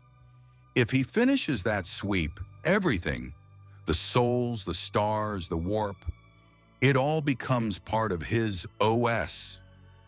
Sonic looks up at the towering mechanical god form Eggman is manifesting. A kilometer-tall avatar of brass, chrome, and golden fire. Not on my watch. Sonic closes his eyes. He doesn't just tap into the emeralds, he surrenders to them. The 5 fragments in his hand begin to resonate with the 7 Chaos Emeralds in a harmonic frequency that hasn't been heard since the dawn of time. The golden light of the superstate begins to shift, to vibrate, to bleach. The gold turns to a blinding iridescent white. Hypersonic does not merely glow. He is a chromatic explosion, his fur flashing through every color of the spectrum so fast it creates a continuous, sparking aura of true reality. The after images he leaves behind are not just visual tricks. They are physical echoes that linger in the air, shattering the chrome cubes Eggman has created. Chaos! Rewrite! Hypersonic moves. He is no longer a speedster. He is a localized collapse of the space-time continuum. He strikes the egg finality singularity. The impact is not a sound. It is a visual tear in the universe. For a microsecond, the eye of terror goes silent as the order of hypersonic clashes with the forced logic of Eggman. "You're fast, rodent!" Eggman's giant avatar booms, raising a hand that crackles with the Emperor's stolen lightning. "But I am the system now. You're just a bug in the code." A beam of pure golden black energy erases the space where Sonic stood. Hypersonic appears behind the avatar's head, his body a blur of prismatic fire. A bug? Maybe.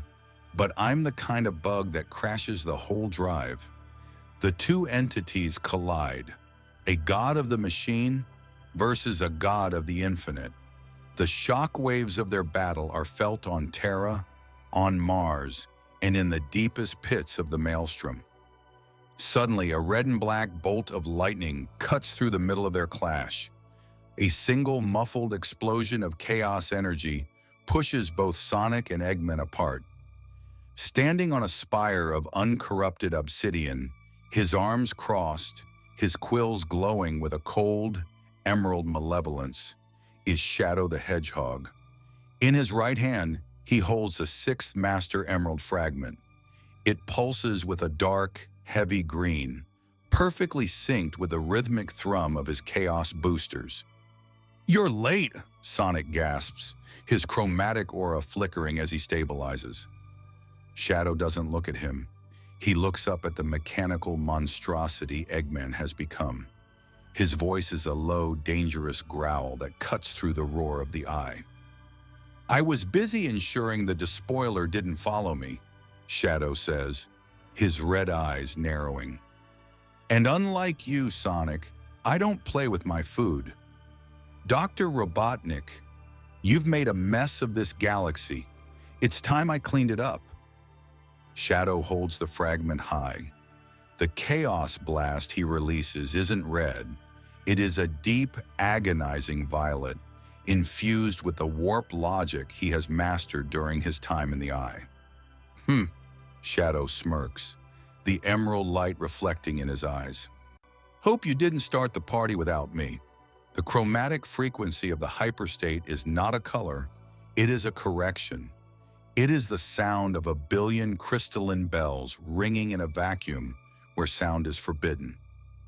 Hypersonic reaches out, his hand a flickering smear of prismatic light. He doesn't grab Shadow's arm, he syncs with his molecular vibration. The resonance of the 5 Master Emerald fragments orbiting Sonic slams into the 6th fragment held by the ultimate life form. The warp screams. Shadow the Hedgehog does not merely transform. He is unmade and reassembled in a microsecond of agonizing, iridescent clarity. His black fur bleeds into a blinding, silver-white radiance.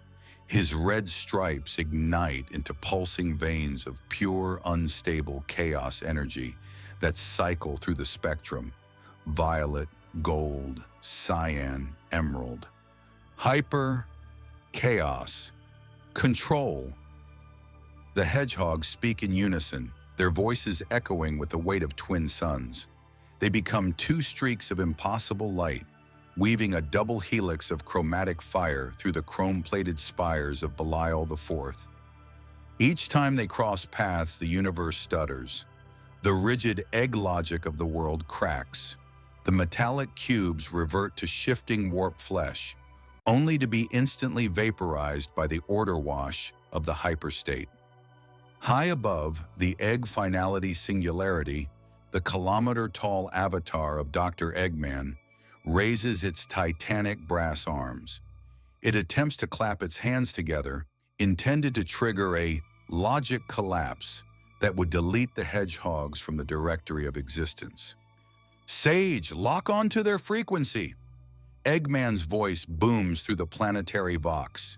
If they want to be light, then I'll turn them into a shadow.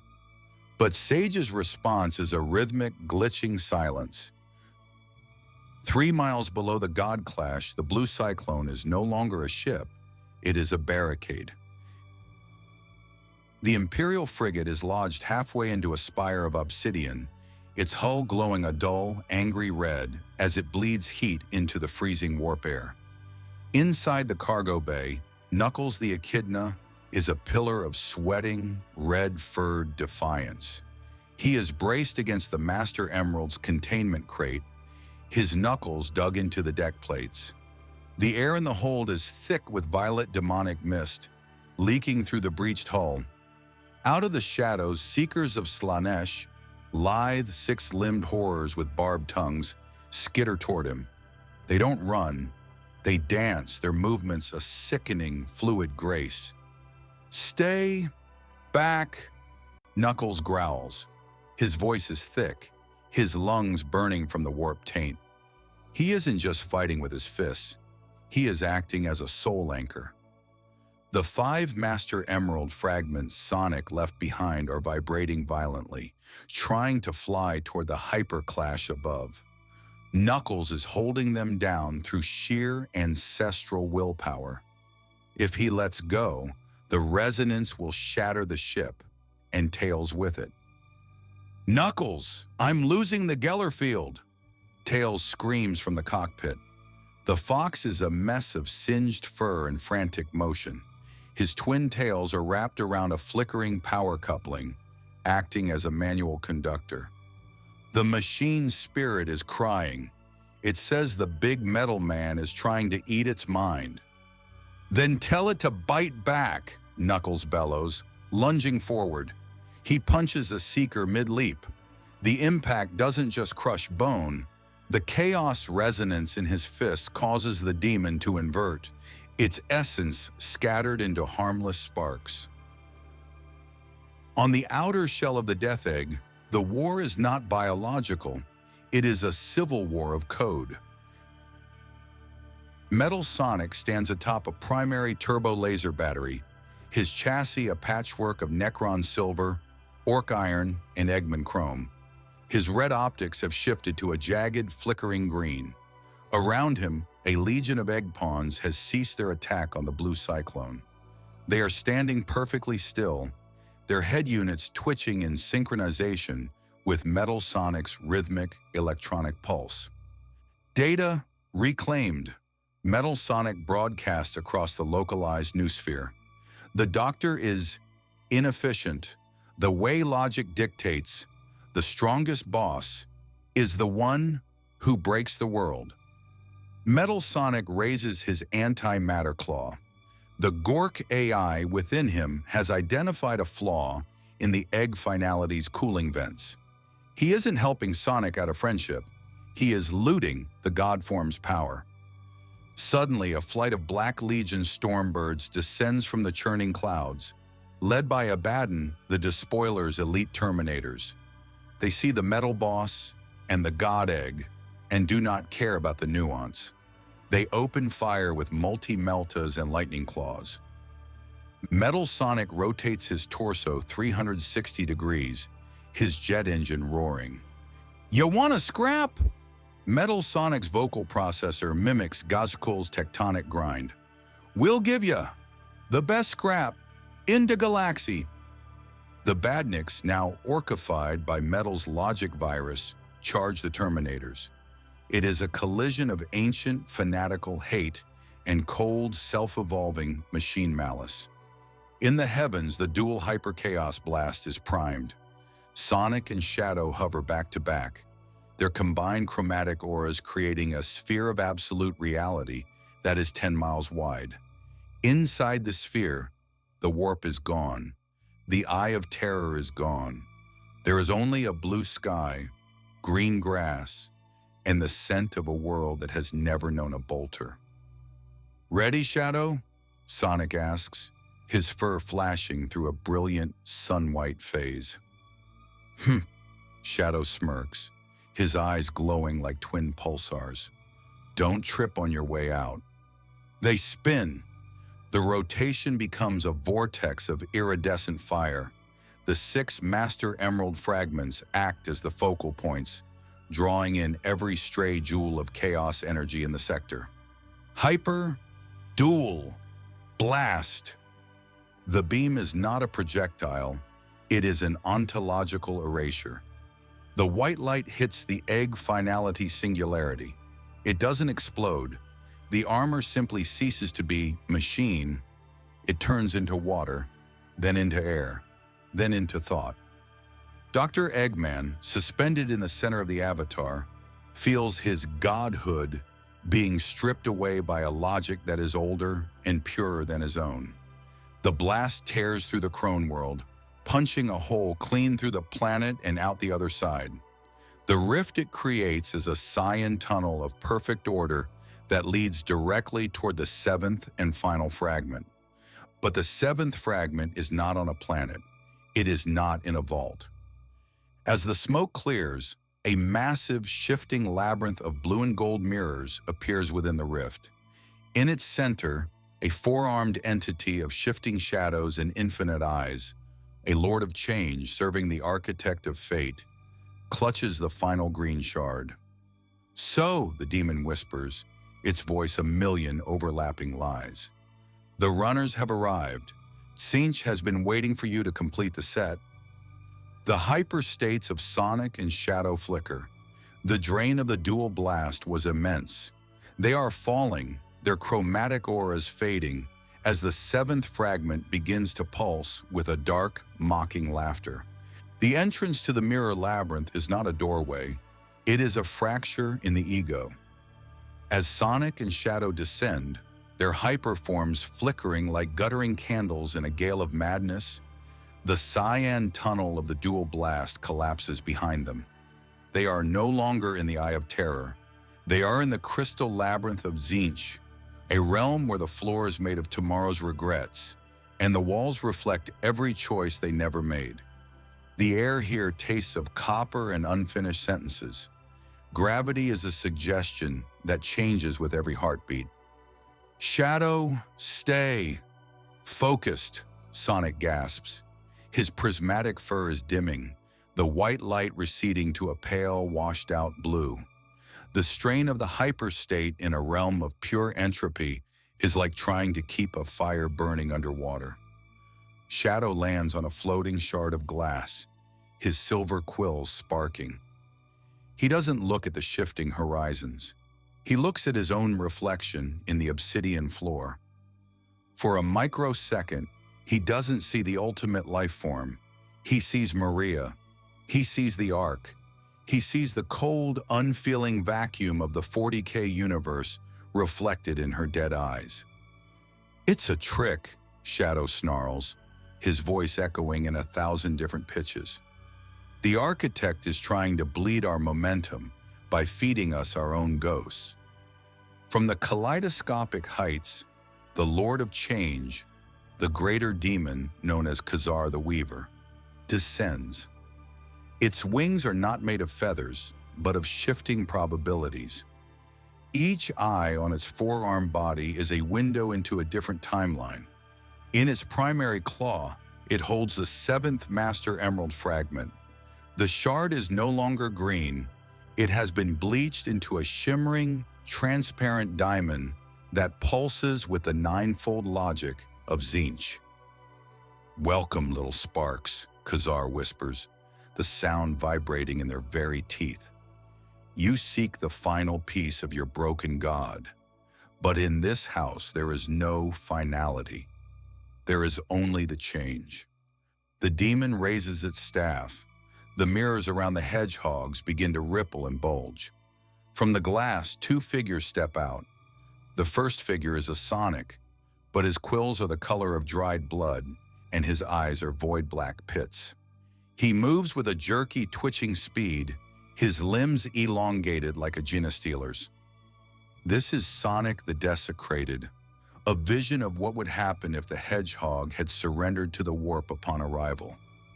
The second is a shadow draped in the flayed skin of a Chaos Lord, his Chaos Emeralds replaced by weeping, warp stone shards embedded in his flesh.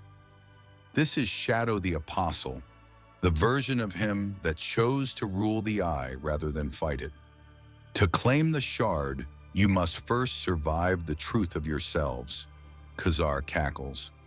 The fight is a visceral horror of high-speed geometry. Sonic the Desecrated doesn't run.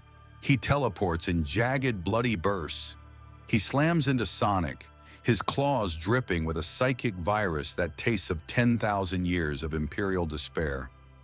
Sonic parries with a spin dash, but the impact feels like hitting a wall of screaming souls. The order aura of his hyperstate is being eaten by his dark reflection. "Is this all you are?" the desecrated Sonic hisses, his jaw unhinging to reveal rows of needle teeth. "A golden toy for a dead emperor? In this galaxy, speed is just a faster way to die." Sonic grinds his teeth, his prismatic aura flaring in a desperate burst of white. "I don't run for emperors. I run because I can't stop. And I'm not stopping for a bad reflection." Meanwhile, Shadow is locked in a brutal attrition match with his apostle self. Each chaos spear Shadow throws is caught and crushed by the apostle's bare hands. The apostle doesn't use speed, he uses the weight of the warp. He creates localized gravity wells that pin Shadow to the glass floor, the pressure cracking his silver quills. "You speak of Maria," the apostle Shadow rumbles, his voice a deep demonic boom. "But you left her in a world of light. This galaxy is the truth, Shadow. It is the cold, dark end of all things. Why fight for a memory when you can be the king of the grave?"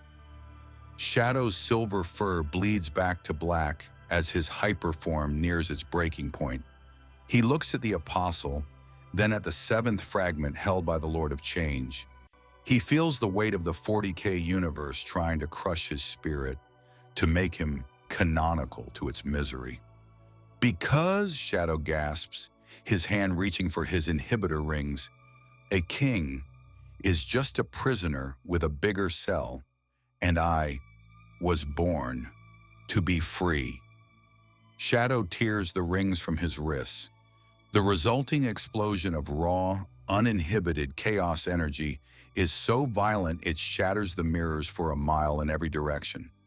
It isn't a beam, it's a chaos blast of absolute denial. It erases the apostle and the desecrated Sonic in a single blinding flash of white and red fire. Sonic and Shadow stand in the center of the shattered labyrinth, their hyperstates gone, their fur singed and matted. They are exhausted, their heartbeats a frantic, irregular thud against the silence of the warp. Khazar the Weaver shrieks, its forearms flailing as the truth of the hedgehog's defiance burns its eyes. The seventh fragment begins to vibrate, the sentient curse cracking as it senses the proximity of its six brothers. "Now!" Sonic bellows. He doesn't run. He throws the 5 fragments he holds into the air. Shadow flings the 6th. The 6 shards don't just move, they accelerate, drawn together by a gravitational pull that ignores the Tzeentchian mirrors. They surround the 7th shard held by the demon. The Lord of Change tries to close its claw, but the green light is now a physical force, a pillar of order that incinerates the demon's hand into psychic ash. The 7 fragments collide in a sound that echoes back to the beginning of the universe. The servants are the 7 chaos. Chaos is the enrichment. The heart is the strength. The chant isn't spoken by Sonic or Knuckles. It is spoken by the Master Emerald itself as it reforms. A massive glowing green gemstone, the size of a warp core, materializes in the center of the labyrinth. Its light is not the sickly green of the Necrons or the dark green of the Orcs. It is a vibrant, life-giving emerald that pushes back the walls of the warp. The Master Emerald has returned, and it is angry. The gem pulses once, a wave of restoration that sweeps through the Eye of Terror. On Belial 4, the chrome cubes crumble into dust. On the Death Egg, the logic viruses are purged. And within the labyrinth, Sonic and Shadow feel their strength returning, not from the warp, not from the Emperor, but from the source. "Okay," Sonic says, his cobalt fur returning with a brilliant neon glow. He looks at the Master Emerald, then at the screaming Lord of Change. "Game over, Feathers." The Master Emerald does not just exist, it insists. Its restoration has triggered a geometric crisis within the Eye of Terror. The emerald light is a physical weight, a tidal wave of stagnant order that is currently calcifying the shifting madness of the warp into brittle, translucent jade.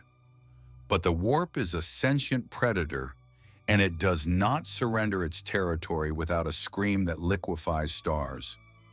From the bleeding heart of the mirror labyrinth, a rift of brass and boiling blood tears open.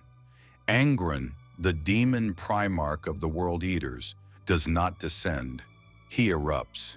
He is a mountain of scorched muscle and jagged obsidian, his wings casting shadows of pure murder across the Master Emerald's surface.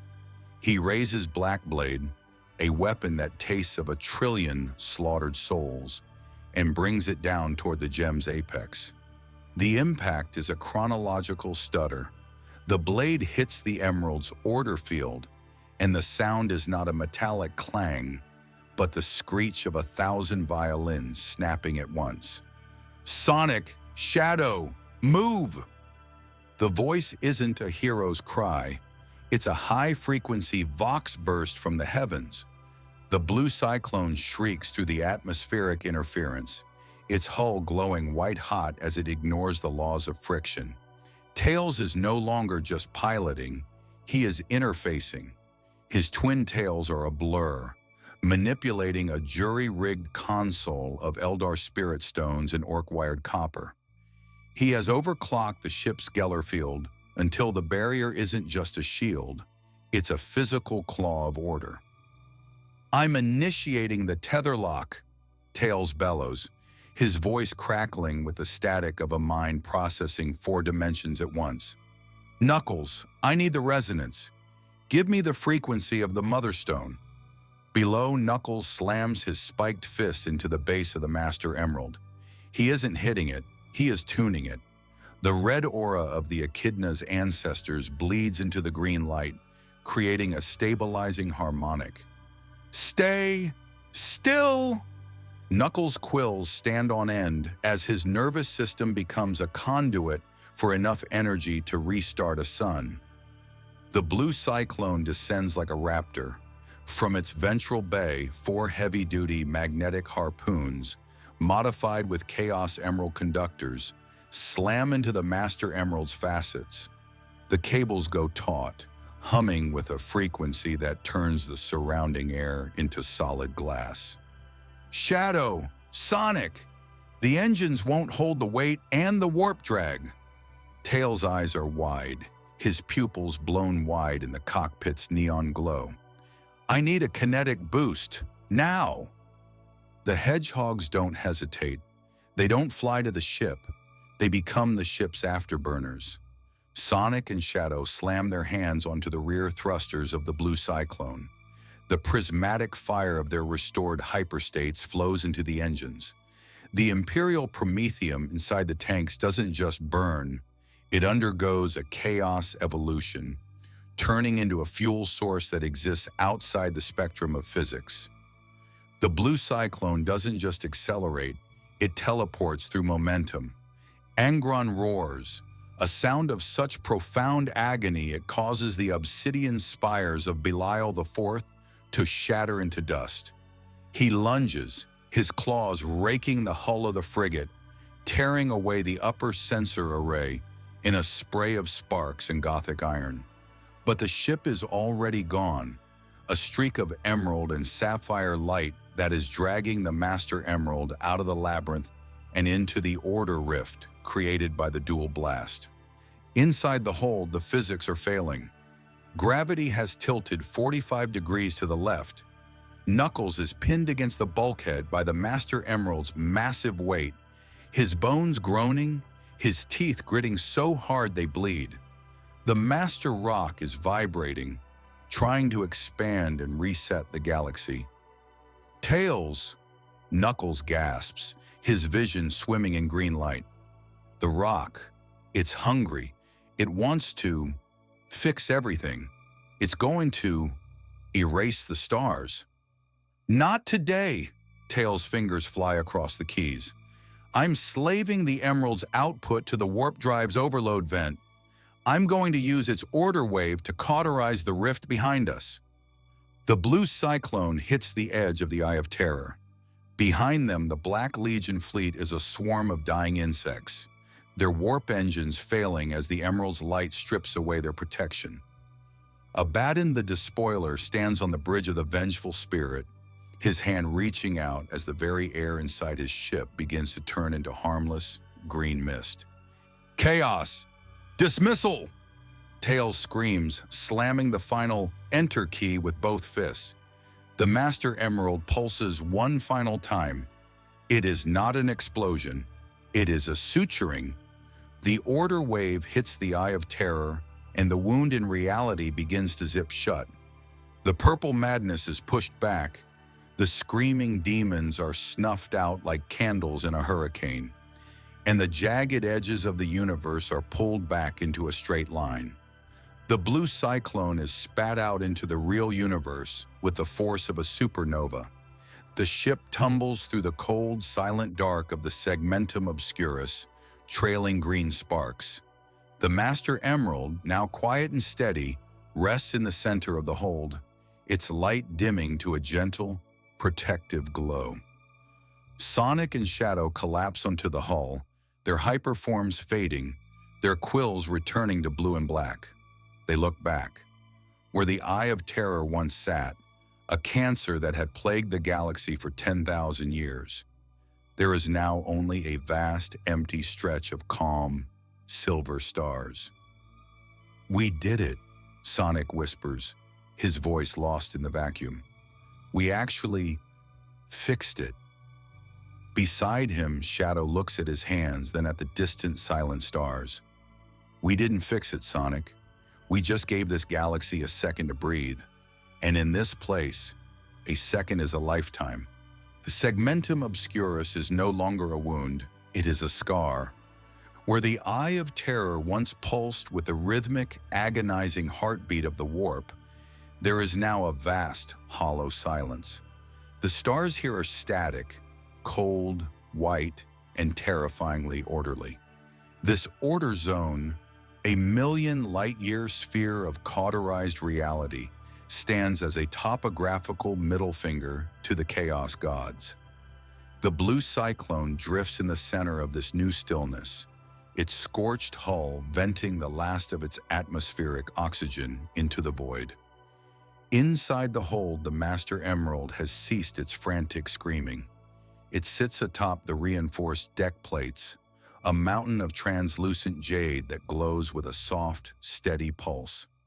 Sonic the Hedgehog lies against the gem's base, his breath hitching in his chest.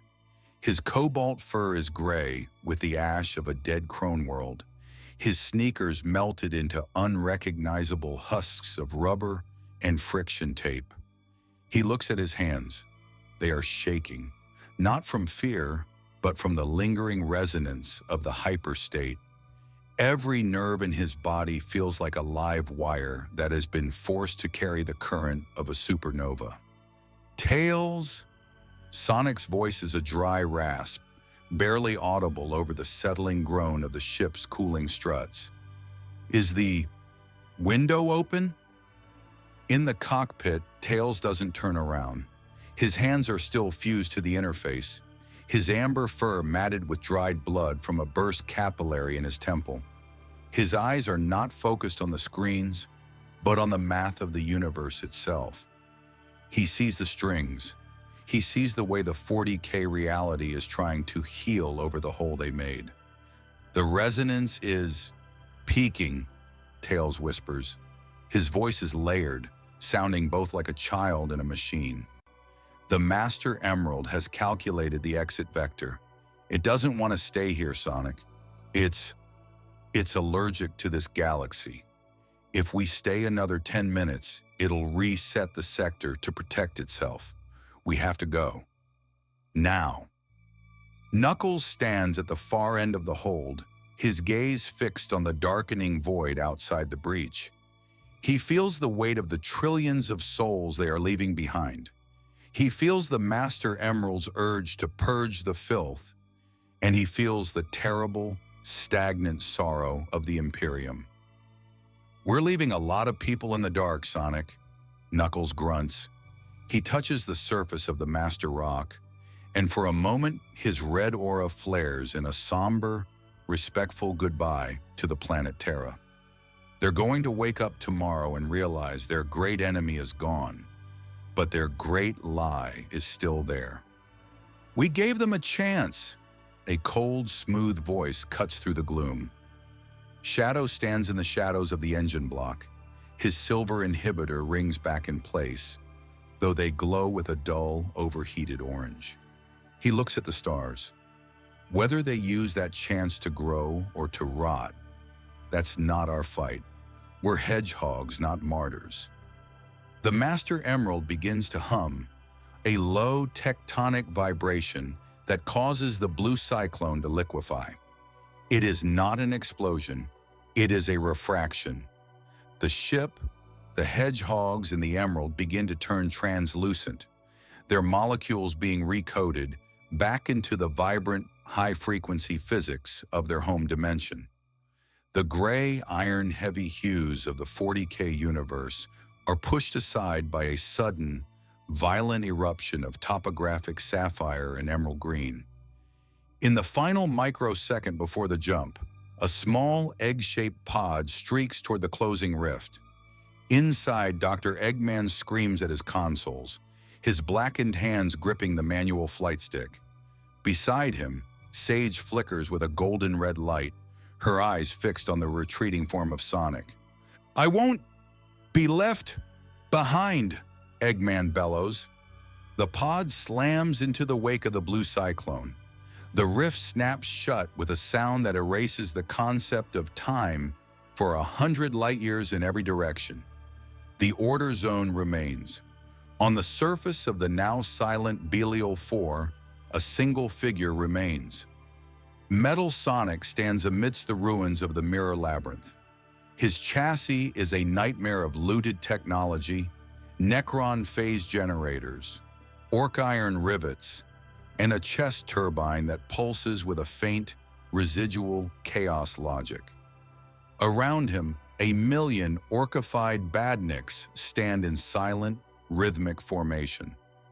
Metal Sonic looks up at the empty sky. "The boss is gone," he broadcasts into the void. "The new boss is calibrating." On Terra, the Captain General of the Adeptus Custodes stands in the Sanctum Imperialis, looking at the shattered seal of the unspoken. He feels the warp winds dying down. He feels the scream of the golden throne softening into a low, manageable thrum. He picks up a single blue quill that had been left on the marble floor. He does not burn it. He places it in a stasis box. "The Blue Saint," he whispers to the silence, "may your running never end." The sun over Angel Island is warm, smelling of salt spray and tropical flora. The blue cyclone, or what's left of it, crashes gently into the shallow waters of the Emerald Coast. The Master Emerald, massive and radiant, settles back into its ancient altar on the floating island with a heavy, satisfying thud. The island, which had been drifting low in the sea, instantly surges back into the clouds, propelled by the restored heart of its world.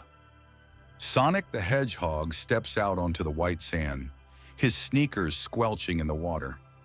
He looks at the blue sky. It's a clean blue, a bright blue, a blue that doesn't hide demons. Nah. He takes a deep breath of air that doesn't taste like ozone or blood.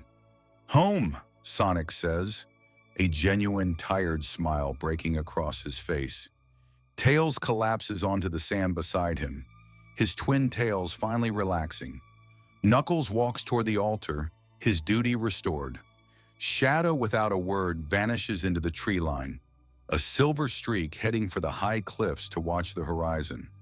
But in the distance, near the volcanic base of the island, a small, scorched pod hiss opens. Dr. Eggman steps out, coughing, his mustache singed. He looks at his hands, which are still etched with the digital frostbite of the Golden Throne. He looks at Sage, who hovers beside him, her eyes still ringed with a faint, haunting gold. "We're back," Sage says. "Yes," Eggman whispers. He reaches into his pocket and pulls out a small, vibrating shard of blackstone he scavenged from the Necron tomb. "And we brought the science of the gods with us."